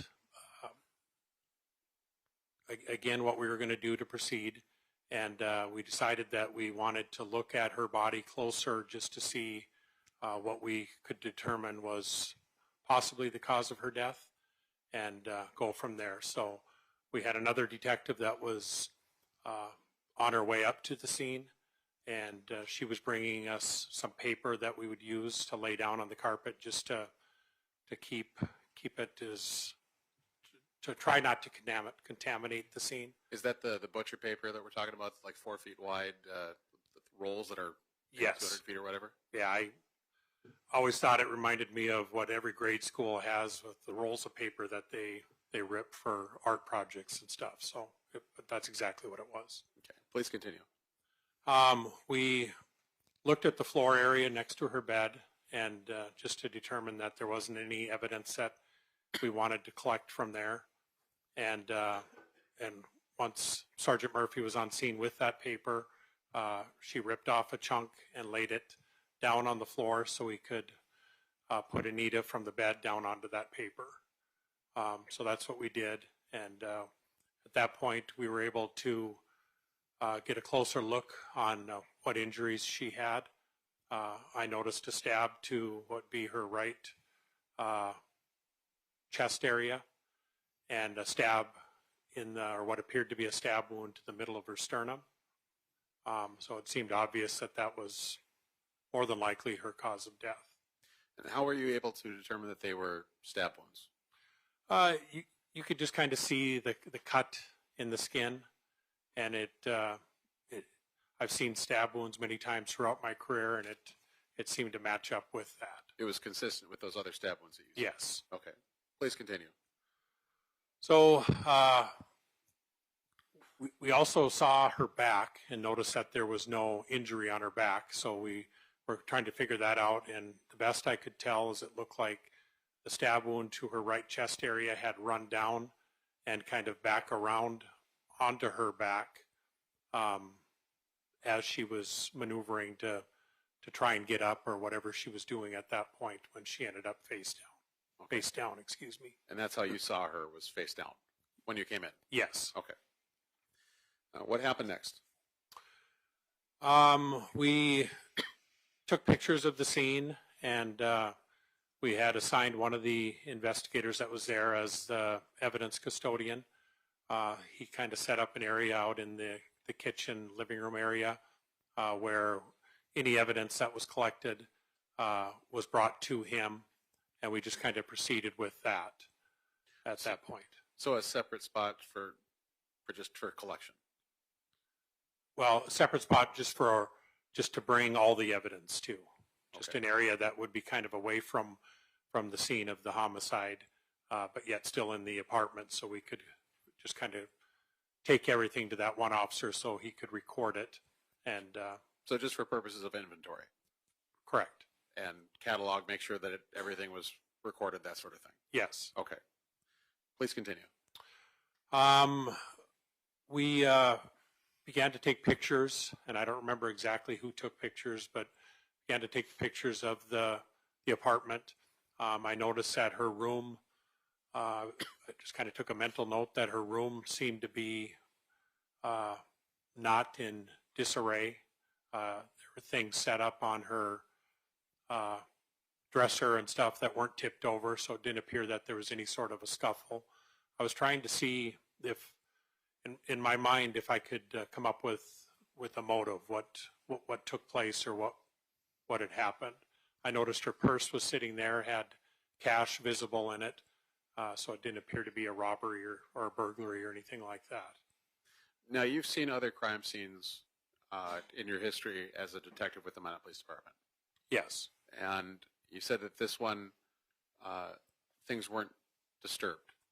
Things did not appear to be disturbed to indicate that there was a scuffle of any kind.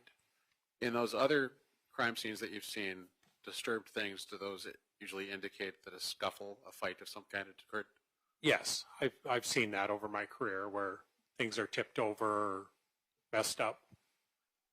So the absence of that indicates that we don't know if there was or was not, but there's no evidence of a fight. I did not see any evidence of a fight or a scuffle at all. Okay, please continue. There got to be a point where there was people gathering outside the apartment. So I made contact with them outside, talked with them a little bit. We had a discussion amongst us that two of us would go down to the police department and start doing interviews there, trying to get them away from the scene and in a more organized area. I believe that was Detective Barnard and Sergeant Nancy Murphy that were going to go to the police department to meet with witnesses or friends or family that were gathering at the apartment. I talked to a couple of females outside the apartment who stated they were friends of Anita, and I asked them to go to the police department and ask for Detective Barnard. Now, were you there on scene when community ambulance came for the body? Yes, I was. Okay, and describe that process for us, please. I had, not too long before that, I had met with Anita's aunt and the gentleman that was with her. They were at the scene, and she stated that she wanted to remain there until Anita's body was removed from the scene. I told her that I felt that that was close because we had, I believe, dispatch reach out to community ambulance, and I knew that they were on their way up there. By that time, it was getting pretty late. It was pushing, I think, towards midnight, maybe 11:30 to midnight. So they did arrive on scene with the community ambulance vehicle. We had, again, discussed amongst ourselves that we wanted somebody to make a positive identification of Anita, somebody that knew her. So I went back out and I spoke with her aunt and the gentleman that was with her, and they both stated they'd be willing to do that. But again, the gentleman with her said that he would be the one to do it, and that he had known her for approximately 15 years, I believe. So he came in. By that time, community ambulance had been into the apartment, and we assisted them in putting her into a body bag. And we had her on the gurney moved out to the living room, and I unzipped the body bag enough just so he could see her face, and he said right away that he was 100% sure that was Anita. So he identified the victim of the homicide as Anita Knutson. He did, yes. Okay. What happened next? At that point, her body was removed from the scene. We continued to process the scene and collect anything that we thought was of any possible evidentiary value. And I had also been asked by one of the other investigators to make contact with the maintenance man who was standing outside and visit with him about Anita's window and the screen that was in her window, and just kind of what he knew about this. So at some point in all of that, I did go out and meet with him. When Anita's body was still at the scene prior to being transported away from there by community ambulance, did Nichole Rice come to the scene during that period of time? I believe she was outside the residence, but she was not inside at all, no. So she would have been outside the residence, and you testified a moment ago that Anita's body was put into a body bag? Correct. Like the black plastic that we see on TV? Yes. Can you see through that black plastic? No. If you could, you wouldn't have had to unzip it for the identification. Correct. Right? So the defendant could not have seen what Anita looked like because the body was in the bag the entire time it was transported to the... Objection, Your Honor, he's testifying. Sustained. Could she have seen the body at that point? No. What happened next in the investigation? As I was indicating, I went out and I made contact with the maintenance man, Marty Arnell, and I asked if he'd provide me with a recorded statement, and he said that he would. So we had our crime scene van there, and it was just kind of a convenient spot to go that was just away from everybody else that was gathering. So we went inside the van, and I obtained a recorded statement about what he had found that morning and just kind of his involvement in this. Was he cooperative with you? Very cooperative, yes. And when you were in your career as a detective with the Minot Police Department, have you had cause to sometimes to figure out if someone's being deceptive with you? Yes. Was there anything to indicate that Mr. Arnell was being deceptive when he was speaking with you? No, not at all. Okay. What happened next in the investigation? We collected all that evidence. We ended up taking it out to the crime scene van, and we eventually transported that to the police department, where we took it from the crime scene van into the Minot Police Department crime lab areas where it was stored for a while. It's a secured area, and we chose to store it there just because it was easy access for us investigators while this was still a very active investigation. Okay. Was the scene itself secured overnight? The scene was secured, and we didn't release the scene at all. We kept an officer there overnight just to make sure that it was protected. Did you return to that scene the next morning? Yes, I did. And what was the purpose for returning to the scene? I returned to the scene with Jason Sunbakken. He and I went up there to finish up some measuring to see if there was anything of any evidentiary value that we would have missed the night before. I don't recall that there was. I'm not sure on that though. But our main purpose was to measure out the apartment so he could do a decent diagram of the apartment and the scene. Were you present with him when he did those measurements and made the diagram? Yes, I was. Permission to approach the witness, Your Honor? You may.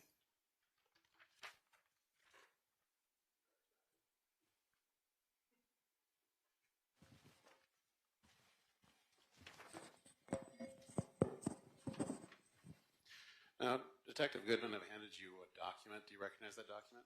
I do, yes. Is that a true and accurate copy of that document?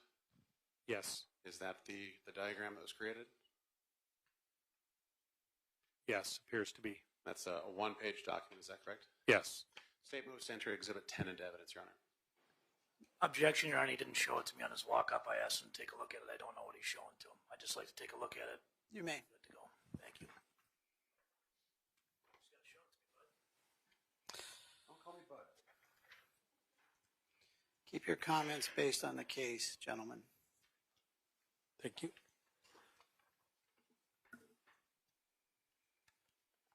No objection, Your Honor. Plaintiff's Exhibit 10 is received without objection.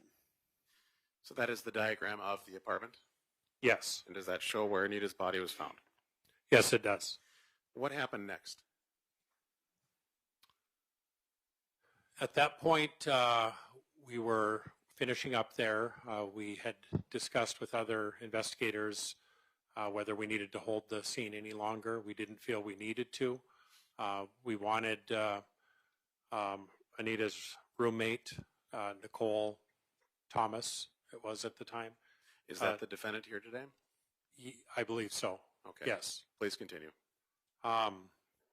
We wanted her to come in and look at her apartment, basically, and see if she noticed anything that was out of the ordinary that she would know that we just weren't catching because we're not in there every day like she would have been. So you would expect a resident of that apartment to know more about that, something out of place, that sort of thing?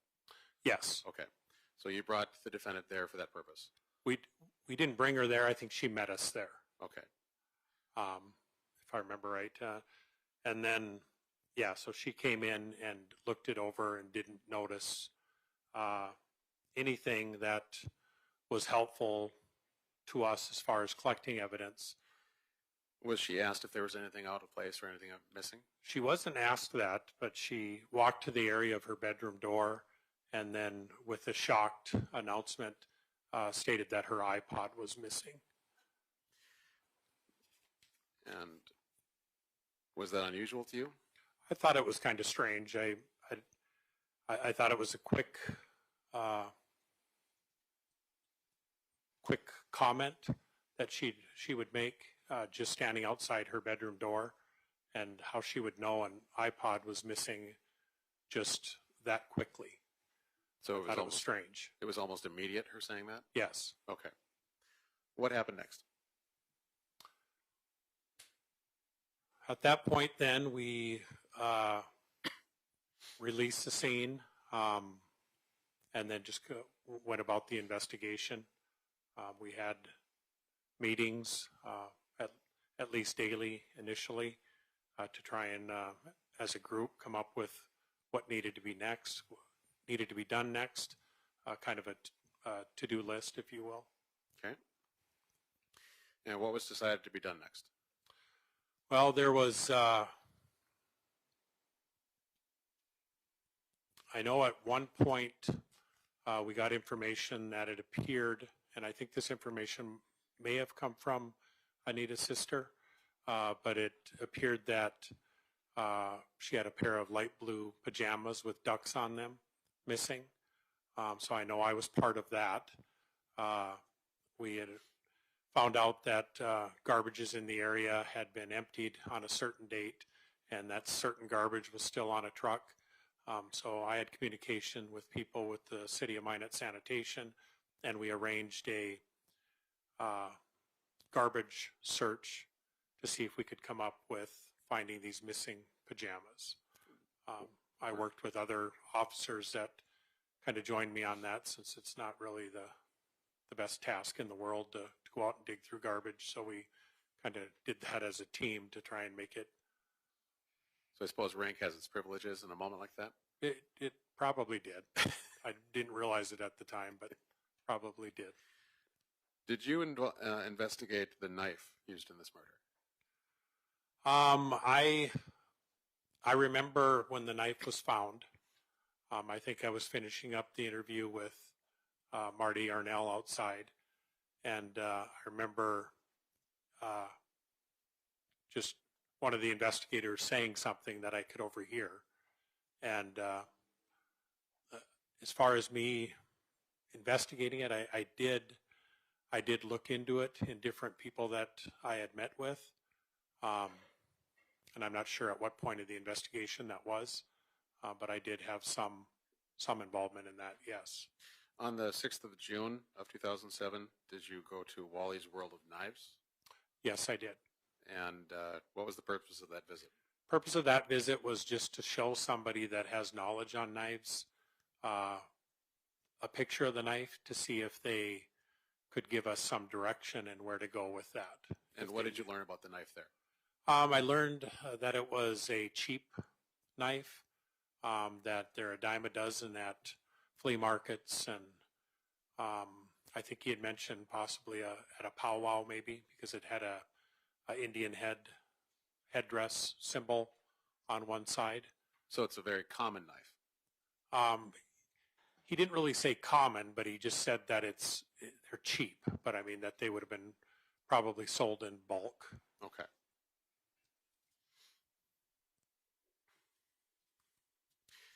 Did you go through any phone messages involved with this case? I did, yes. What phone messages did you go through involved in this case? I went through the phone messages on Anita's phone. And did you take photographs of those messages? I did, yes.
Now, Detective Goodman, I'm handing you 2 sets of photographs. If you could take them out of the packaging there.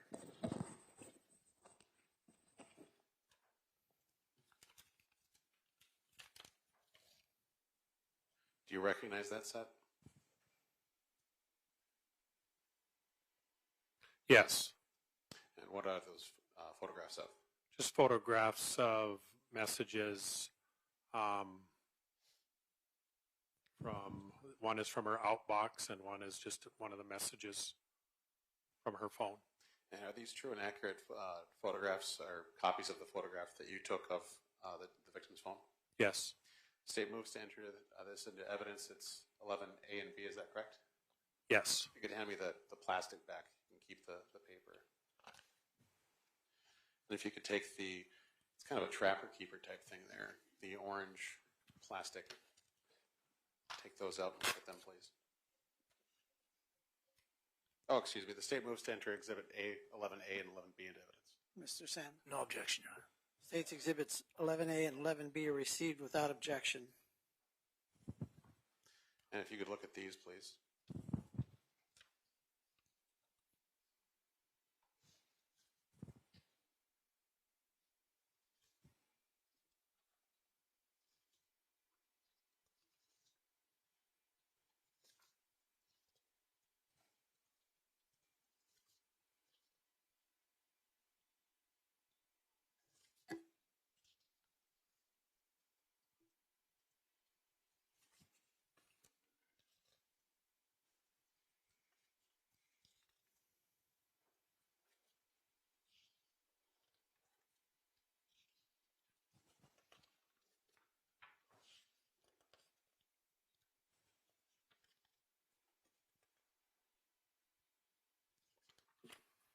And are those true and accurate copies of the photographs that you took of those messages? Yes, they are.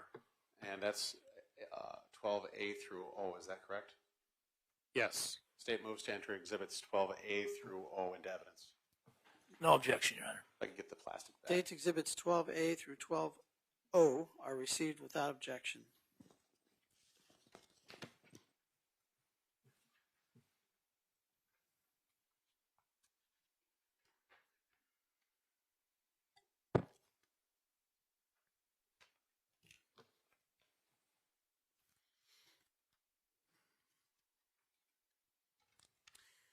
Did you interview the defendant on June 12th Possibly June 11th. or June 11th, excuse me? Yes, I did. Okay.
You may.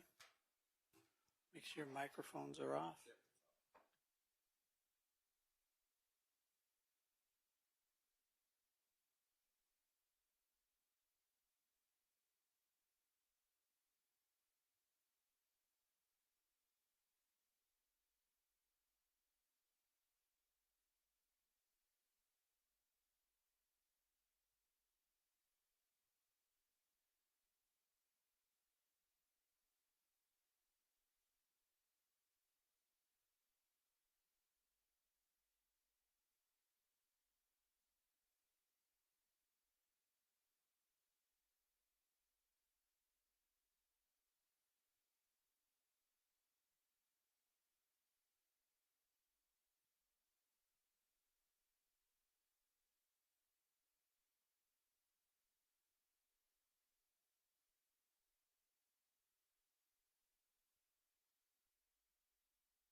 to kind of circle back to that in a minute, Detective.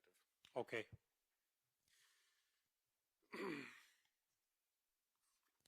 Now, were you part of a reenactment at the scene?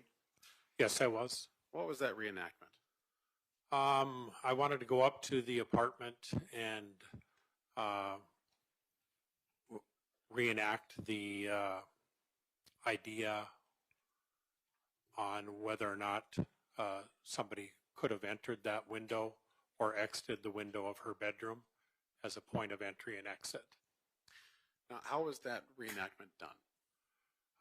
We went up there. I had made some calls. I spoke with the property manager to see if I could go up to that same apartment and do this reenactment. I wanted to videotape it, so we had our clerk from our office come up and run the video camera and videotape as we did that reenactment. So what did you do during the reenactment exactly? I brought with me a picture of the cut screen, and they had replaced the screen in her bedroom window with a new screen. I had gotten permission from them to do this and to cut the new screen. So looking at the picture, I took a knife and I cut the screen the same way that the screen was cut in Anita's bedroom window during the time of the homicide. Okay. And what did you learn from that? I learned that after doing that, I didn't feel that it was possible that the person that committed the homicide entered or exited out the window. Why is that? I didn't, in doing it, we tested it with myself and with Sergeant Thompson, who's about my height, a little bit shorter, much skinnier. And then also with our clerk, and she's a shorter, petite gal. And the screen was stretching and tearing in different areas than the original screen that we had from the time of the homicide. Okay. Now, what year did you say that you retired from the Minot Police Department? 2021. Okay. Did this case basically become yours at a certain point? It was at different times due to the retirement of Detective Barnard. He was the case agent initially. At different times it was not necessarily assigned, but well, maybe assigned is the best word to use, to a certain individual just so they could be the point of contact for any questions or any new leads that might come in, or that they could certainly also run with the investigation if they could, if they had time. So it's not so much that it was assigned to you, but that you were the only one that was there to do it.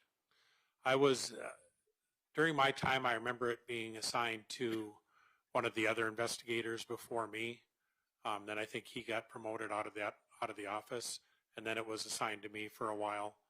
And yeah, then I would just, any calls about it or questions about the case would be directed to me. Okay. Now, in your time as a detective with the Minot Police Department, were you contacted by podcasts, TV shows, that sort of thing for information on this case? Yes. What sort of entities were contacting you? I know Crime Watch Daily contacted me. Dateline has contacted me. Now, was there a certain point when the Minot Police Department kind of made the decision that they were going to shift from not necessarily cooperating to working with those folks? There was. Yeah, and that was a different TV show, Cold Justice, I believe the name of that one is. And do you know why there was a change in that? It got to a point where The administration, I believe, discussed it and decided that at that point we weren't at a point in the investigation where we felt that it could be brought to the prosecutor's office. So I suspect that they decided at that time that they were going to try that. Now, you were in the detectives part of the Minot Police Department for 14 years before you retired after the murder, or roughly that, right? Because you retired in 2021? Yes. In that 14 years, did you have the time with other cases? I'm assuming you had other cases you had to investigate?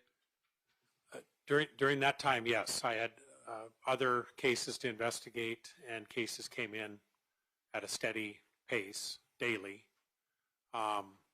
And so there was never really any downtime to look at it. I mean, we had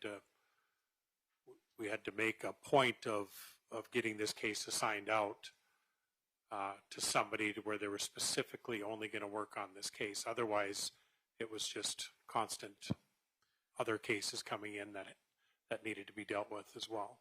So at any point in those 14 years, did you yourself have the time to focus on this matter to give it your full attention?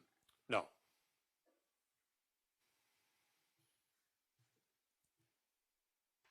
Mr. Sand, how are you coming over there? Okay. 2 more minutes.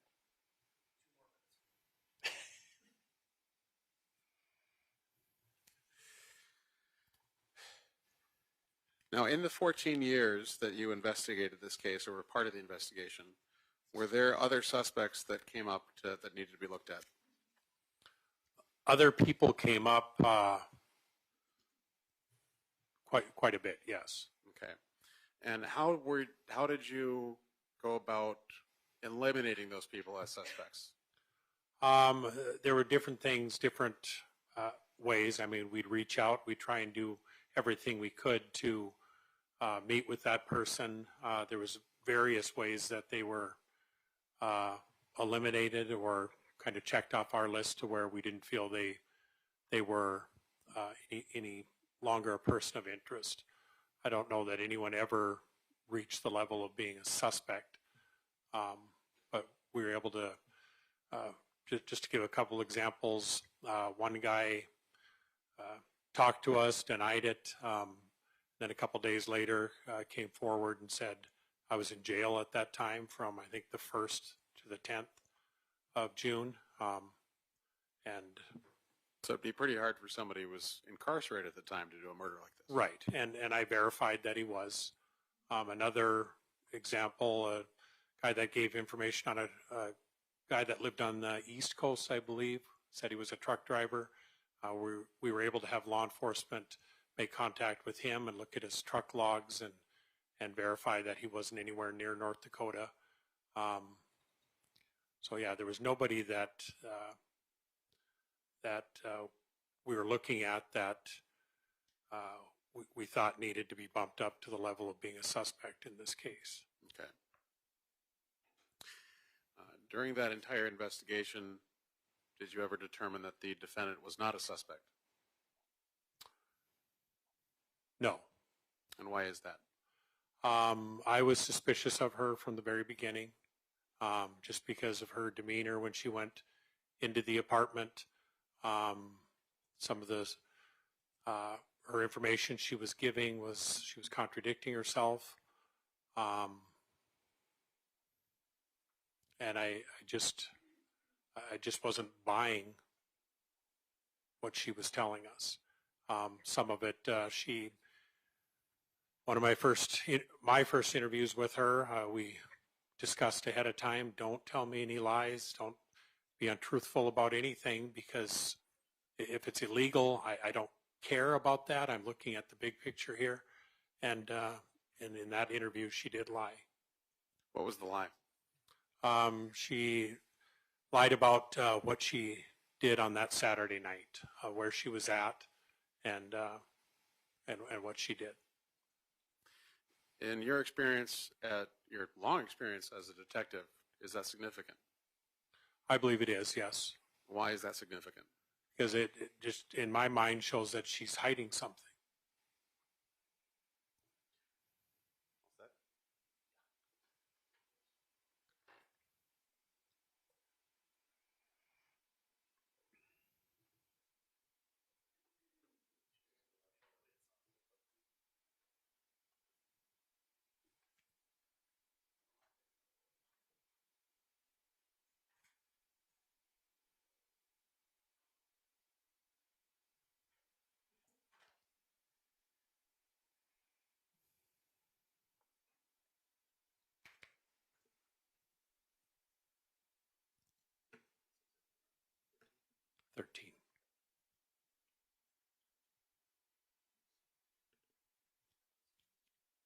Now, Detective Goodman, I just handed you a document labeled Exhibit 13. Do you recognize that document?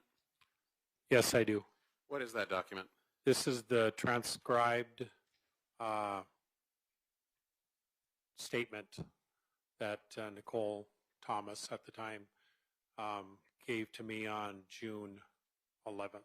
Okay. To myself and Sergeant Murphy. Now, other than a couple of redactions that are in there, you'll find that there's some black lines, I think, pretty deep into the document. Is that a true and accurate copy of that transcript?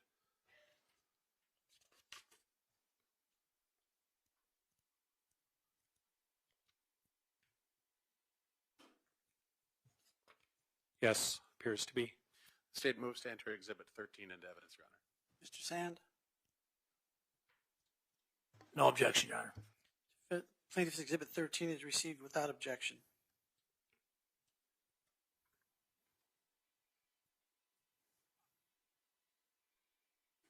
No further questions, Your Honor. All right. Mr. Sand, do you wish to cross-examine? I do, sir. You may proceed.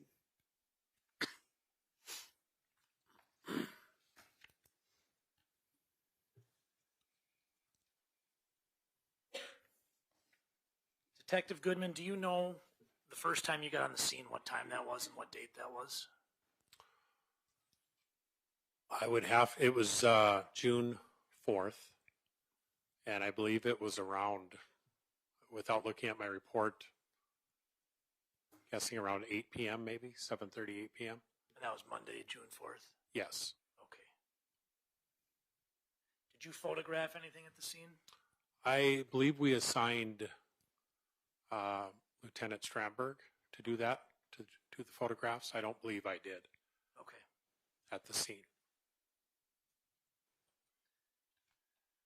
Now, you interviewed a man named Devin Hall a couple of times, correct? I interviewed him at least once. I think it was only one time. Okay.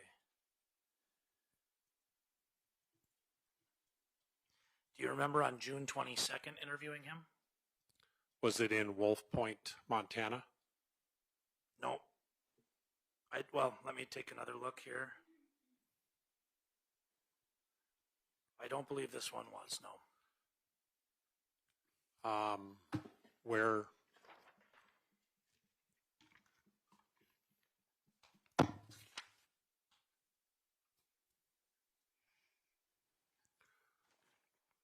Did you have a chance to review your reports before you came in today? I reviewed some, but I didn't review all the Show you pages. a copy of page 16 of your report. Have you read from here to here. Would that refresh your recollection?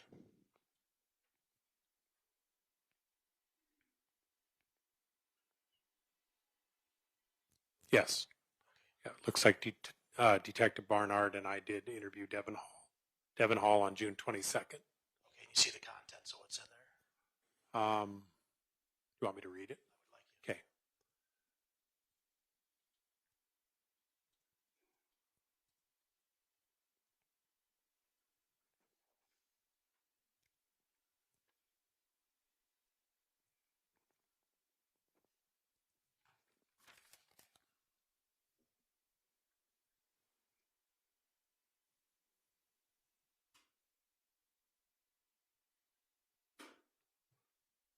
Okay. So you recall that conversation with Mr. Hall? I do, yes. You recall asking him about the murder weapon? I recall asking him about a knife. What did you ask him about the knife? just if he had recognized the knife, if he had seen the knife before. This knife? Yes. What did he say to you? Objection, Your Honor. Calls for hearsay. What did you learn from that interview? I learned from that interview that Objection, Your Honor. This is hearsay. It's not, Your Honor. Well, I apologize. Thank you. Overruled. You can answer the question. okay. I learned at that point he identified that as a knife that he thought that he once had. That was followed up on at a later date. Okay.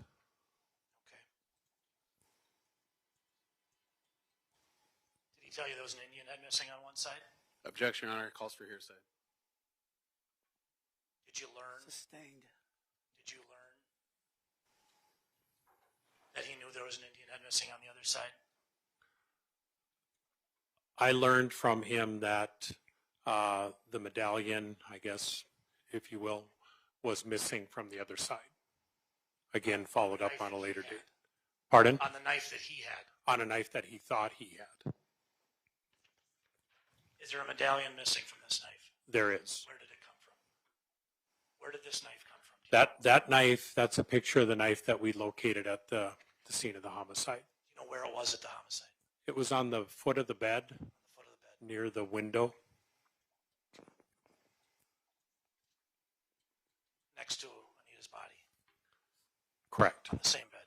Correct. Devin Hall said that he had a knife. I want to make sure I got this right. That was missing a medallion, an Indian head medallion. And you found this knife at the scene. Your Honor, is there a reason Mr. Sand is moving about the well? You have an objection, Mr. Nelson? I do, Your Honor. There's And- no purpose for this. He can ask questions at Overruled. council table. Overruled. Sorry, sir. This is a knife from the murder scene, correct? Correct. Devin Hall said that he possessed a knife that was missing an Indian head medallion, correct? That was missing the medallion, but it was later found out to be a different knife that he was confusing for this knife. I didn't ask that, and we'll get to that interview Okay. because we've just got a recording of it. Devin Hall admitted to having in his possession a knife with a missing medallion Indian head on one side and the Indian head medallion on the other. In that interview on the Objection, Your Honor. This is asked and answered multiple times at this Well, point. if I could respond. Overruled. Thank you, Your Honor. He admitted to having a knife that was missing the medallion on one side. And had the Indian head medallion on the other. Had the medallion on the other side, but he confused it for another knife. Your Honor, I have to object. That was not, the council did not ask to publish at that point. The objection is overruled.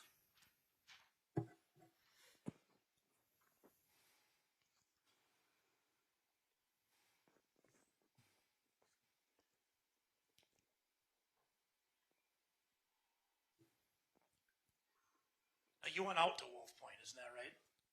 Yes, I did. Did you interview some people out there? Yes. Did you interview Miss Howling Wolf? This is important. What's her first name? Renita? What would have it been about? I don't. Would have been about Devin Hall and this murder. Okay. I interviewed several. I tell you that I, in my discovery, have that. Would that make you feel more inclined to say that you went out there and interviewed her, sir? Yeah, if you're saying I did, I probably did. I interviewed several people out there. Thank you, sir. Yep.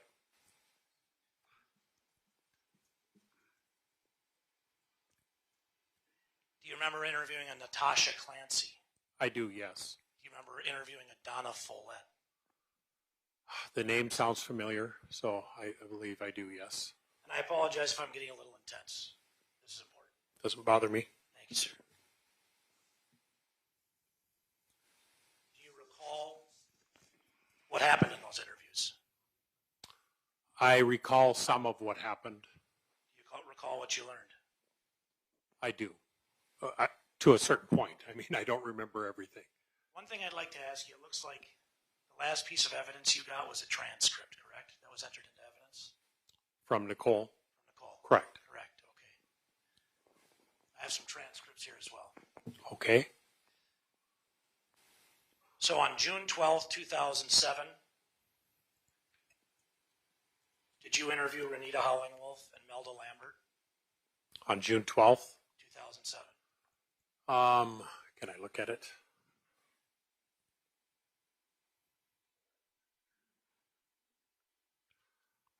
It appears that I have a phone call from Renita Howling-Wolf and Melda Lambert, and the date on this is June 12th, and I don't know if it's the date on the top of this, so I'm not sure if it was the date That's that the date of the call. or the date that they transcribed the call. Okay. But this is a call between you and Ms. Hollingwolf and Ms. Lambert. Oh, yes, it appears to be. Okay. Defense is going to offer this transcript as an exhibit, Your Honor. Your Honor, the state objects. It's full of hearsay. Your Honor, the state just put a transcript in. Statements from the defendant are not hearsay by rule. This is a transcript of a phone call that he conducted, Your Honor. I'm going to ask him about that phone call. The What third do you party. learn from it? The objection is sustained, Mr. Sand. You want to ask him questions about it, you can ask him questions. I will. Thank you, sir. Appreciate it. Can I have you look at this transcript to refresh your recollection? First page is the most important.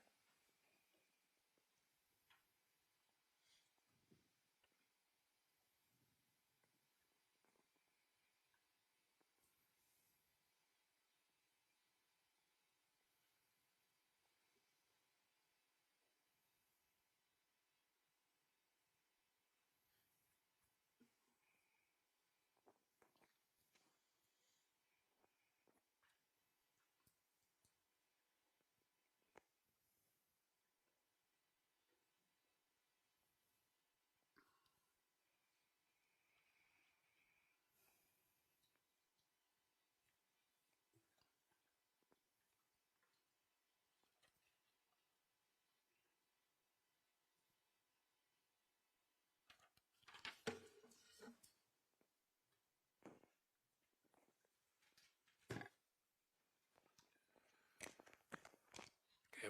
I'm assuming that you just want me to read the first page then? No, if you could look through the whole thing, I'd appreciate it. Just the first page is the most important. Thank you. Okay.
Okay.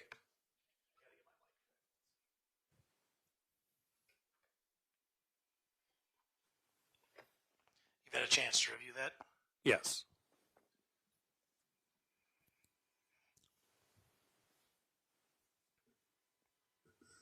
Did you learn from this call that Ms. Howling Wolf believed that her son, Devin, had done something terrible? My microphone was off, Your Honor. The objection is hearsay. Sustained.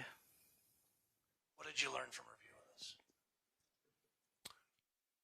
From reviewing that was a phone call reporting that one of those ladies had talked to somebody in Wolf Point or Fraser, Montana about Devon Hall and asking that these ladies pray for him. And I learned, and it refreshed my memory, that this was all stemming from a lady from Family Services in the Wolf Point area had made a comment that I hope Devon didn't have anything to do with this. What was their And biggest then- concern on the front page when I asked you to take a look at that? What was their biggest Objection, Your Honor. Hearsay. It's not well. Sustained. You can What ask did you the learn from question. reading that first page? Objection, Your Honor. Hearsay. That's not overruled. What did he learn? I learned that was the phone call that sparked me to follow up on why this lady in Montana was asking these other ladies to pray for Devon Hall. Why were they asking? They were asking, like I said, just how rumors go. The lady from Family Services in Montana had made the comment that she hoped that Devon Hall wasn't involved in this, and then that just kind of sparked as rumors do. Did that create any issues in your mind as to why people would be calling you about hoping Devon Hall didn't kill somebody in Minot? Certainly, that's why I followed up on it. Okay.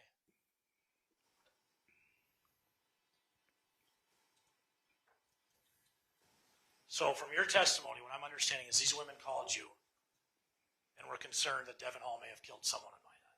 Is that what you're saying?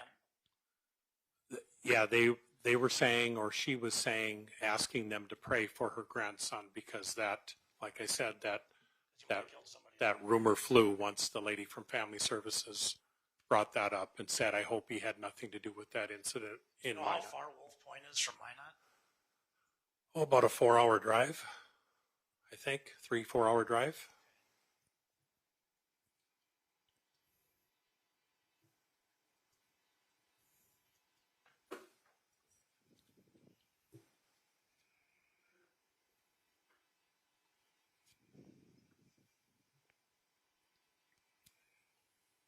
What follow-up did you do after you found that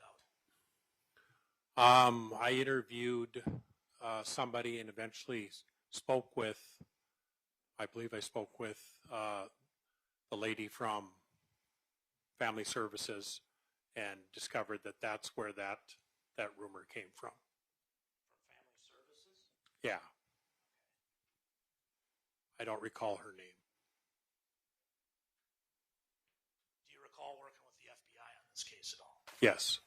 Do you recall them telling you Devon Hall was the Objection, Your Honor. Calls for hearsay. Sustained. Do you recall their report concluding that Devon Hall was the prime suspect? Objection, Your Honor. That would be hearsay. Sustained. You need to ask it. What do you recall from that FBI report? When you Objection, asked Your if I Honor, that's recall hearsay. working, Stop. It's not overruled. You can answer the question. when you asked, do I recall working with the FBI on this case, my mind immediately went to Wolf Point because I went with FBI agent Ryan O'Neill to Wolf Point. That's what I thought you were getting at. I don't know, when you talk about a report, I don't know what you're referring Did to. the FBI assist you in this investigation at all? Yes, Ryan O'Neill went to Wolf Point with me, and I believe they looked at the case, but I don't believe I had really anything to do with that. Do you remember meeting with Natasha Clancy? I do, yes. Can I show you that transcript to refresh your recollection of that? Sure. Do you want me to read the whole thing? Yeah, if you could. Thank you. It's not too long.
Okay. In conjunction with that, I'm going to have you refresh your recollection on this paragraph of the report right here.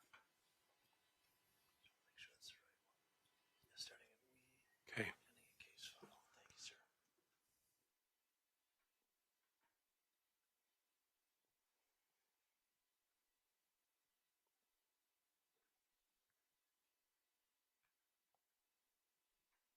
Okay. Did you ever refer to that knife as the knife that was used to kill Anita Knutson? Did I ever refer to? That knife as the knife that was used to kill Anita Knutson? Yes, I have here today. Yes. Yeah. Did you do that when you talked to Miss Clancy? Um, Had you take a look at this? I know you did, but possibly I did. I'm not. I didn't retain it if I did read it. One more time. It's the first line. Okay.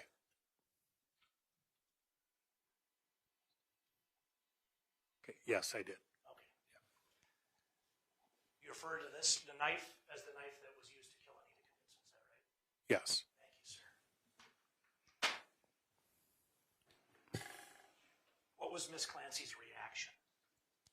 When Objection, Your Honor, that calls for hearsay. No. Asked for observation, so overruled. What was her reaction? when I first showed her a picture of the knife, she acted surprised or shocked.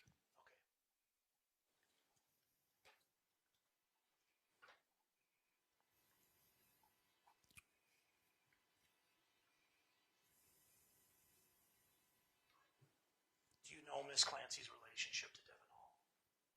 I believe in the statement I read that she referred to him as her nephew.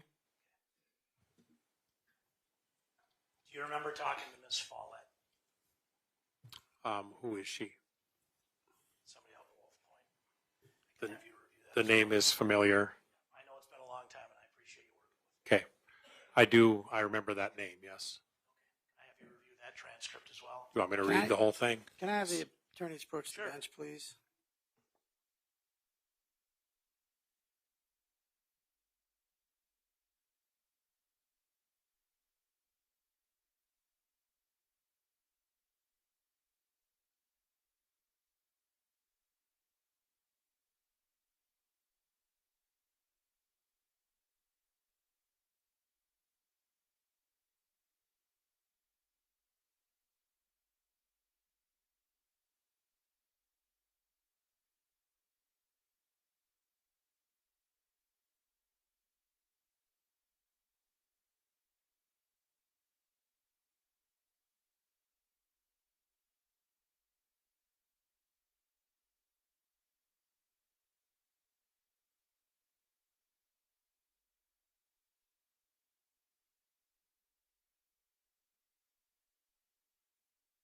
You may continue, Mr. Sam. Have you had a chance to look at that, sir? I have not. Okay.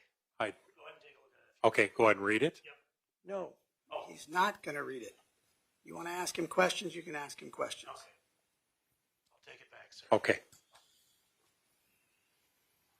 Do you recall anything about your conversation with Miss Follett? Sitting here right now, no.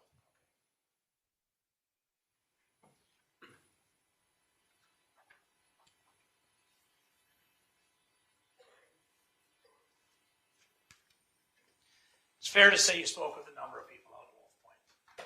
Correct. Devin Hall's name sounds like it kept coming up. In fact, you went out to Wolf Point and met with Devin Hall, isn't that correct? I did, yes.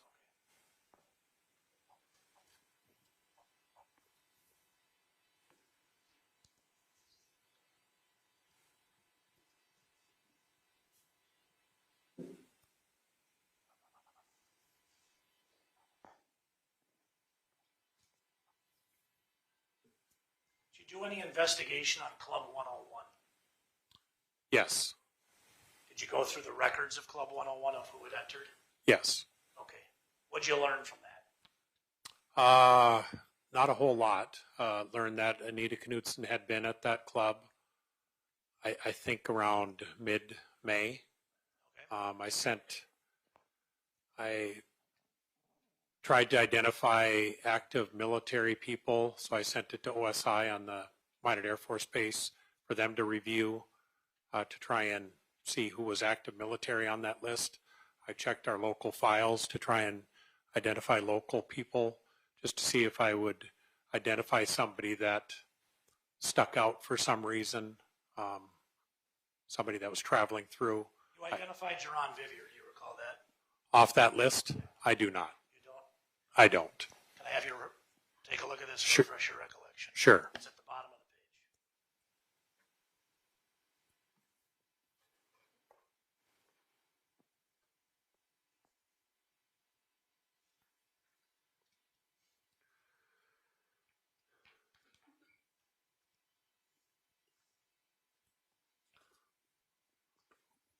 Where does it say that he was identified off that list?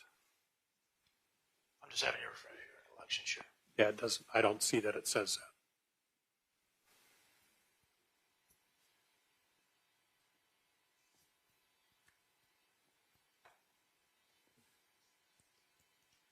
Do you recall a list being part of your report? What I just read? No. A list going through who was at Club 101? I recall that being part of the case file, yes. Okay. Do you recall Jerron Vivier being there? At the 101 Club? Yes. I do not.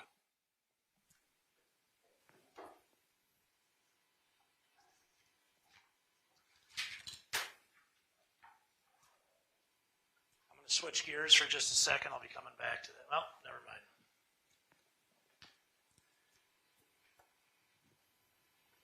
Do you recall sending a list of who was at the 101 Club to Dan Dahl on July 9th, 2007? I recall that, and again, I don't recognize the name Dan Dahl, but I recognize the phone number as it being a base-related phone number. Do you recognize your name there? And my name, yes. So this must be what I was referring to when I sent it to the base OSI. So you'd sent this to OSI. Yes.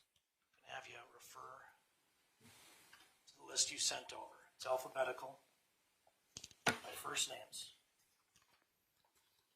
In that list, did you send over a person named Jerron Vivier?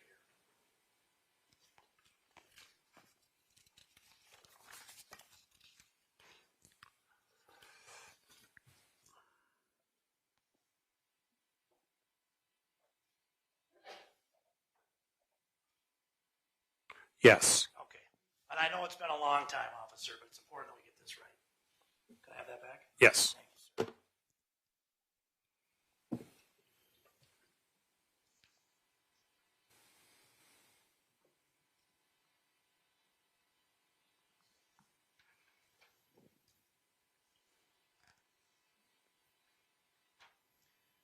Is Anita Knutson's name on that list as well?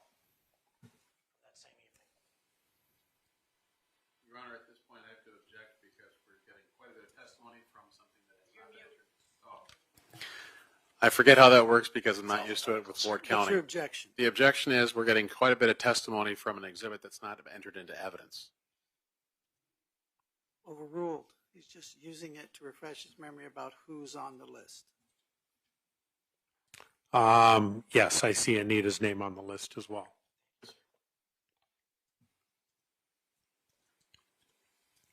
So based on what you sent over to Mr. Dahl, Anita Knutson and Mr. Vivier were at Club 101 together. They both appeared to have been there that night. And that's what Are you aware of Jerron Vivier's connection with Devon Hall? I know that, I don't know if there's a relation, but at least a friendship. Are they both from Fort Peck Reservation? I believe so.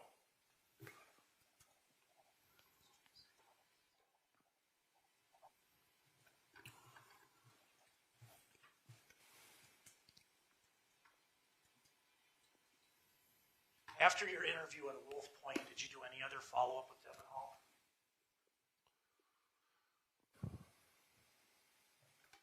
I don't believe that I did. I don't remember that I did anyway.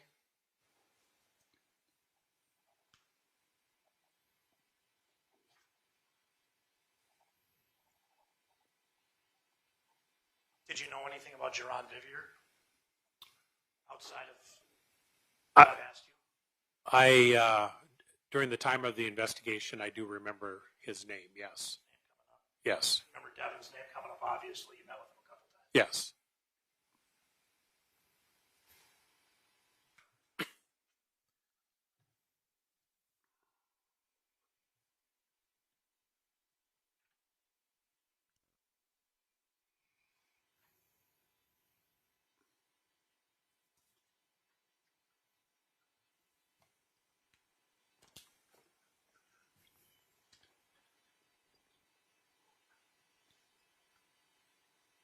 You said you didn't like Nicole's demeanor when you saw her.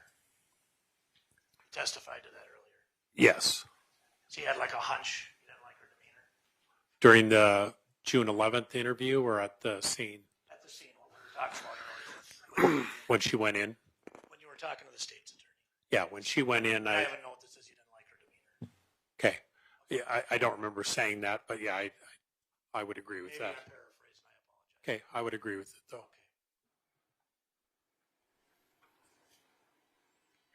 And you'd gone through some text message where they were upset about an alarm clock or something like that, correct? Correct. Okay.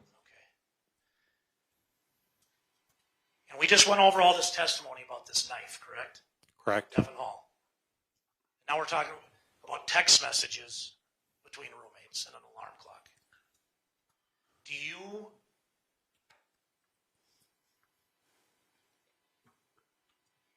I want to get this right. You didn't do any follow-up on Devin Hall after that interview? You didn't talk to him again? I don't remember that I did. It's possible No, that I did. I appreciate it, sir.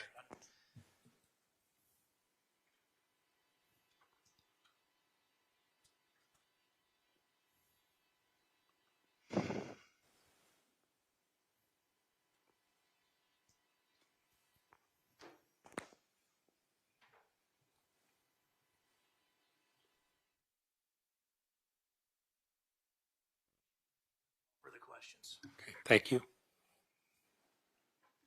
Mr. Nelson, are you going to have a... I can be very brief, Your Honor, and we can. I'll hold you to that, Mr. Nelson. I appreciate that, Your Honor. You've never been shy about that. Go ahead. Was there any information that you learned in your investigation that Jerome Vivier was at all attached to Anita Knutson in any way, shape, or form? No. So there's no connection between the two of them other than they both happened to be in the same nightclub on the same night. Correct. Were there quite a few other people that were in that same nightclub that same night? Yes.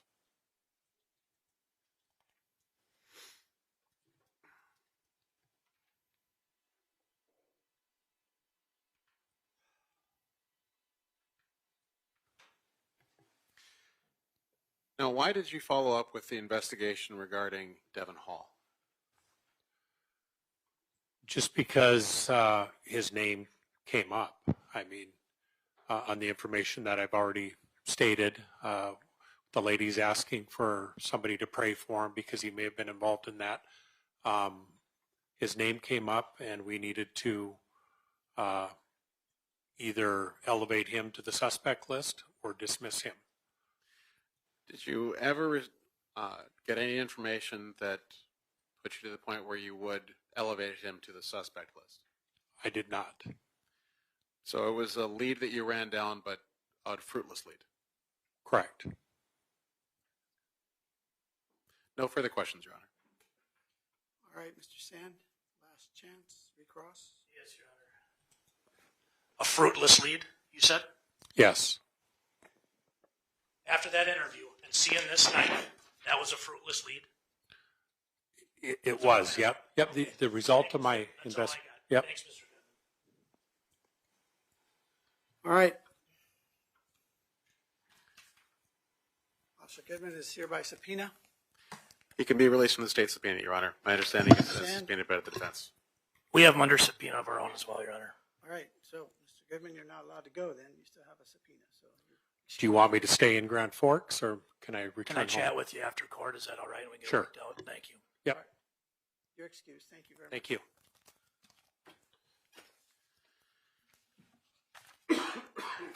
All right, ladies and gentlemen of the jury, it's time to call it a day for you. Please do not converse with any witnesses, any party, or any attorney in this case concerning any matter. Direct any questions or discuss any problems that you may have with the bailiffs. Do not read about, listen to, or view news accounts of this trial. Until you retire to deliberate your verdict, please do not discuss this case. Do not allow anyone to discuss the case with you. And please do not use the internet or other electronic technology in any attempt to learn information about this case or communicate with your family, friends, or anyone else about this case. And please do not form nor express any opinion about this case until I've given it to you for your deliberations. Again, I hope to repeat this instruction at each recess. If I fail to do so, it applies to you throughout this trial. Tomorrow morning, 8:30 work for you, Ms. Sorgan? Nelson? That should be fine for us, Your Honor. Mr. Sand? Absolutely, sir. All right. I'd like you back here by 8:15 tomorrow morning. Please follow the bailiffs out. Please turn off the cameras.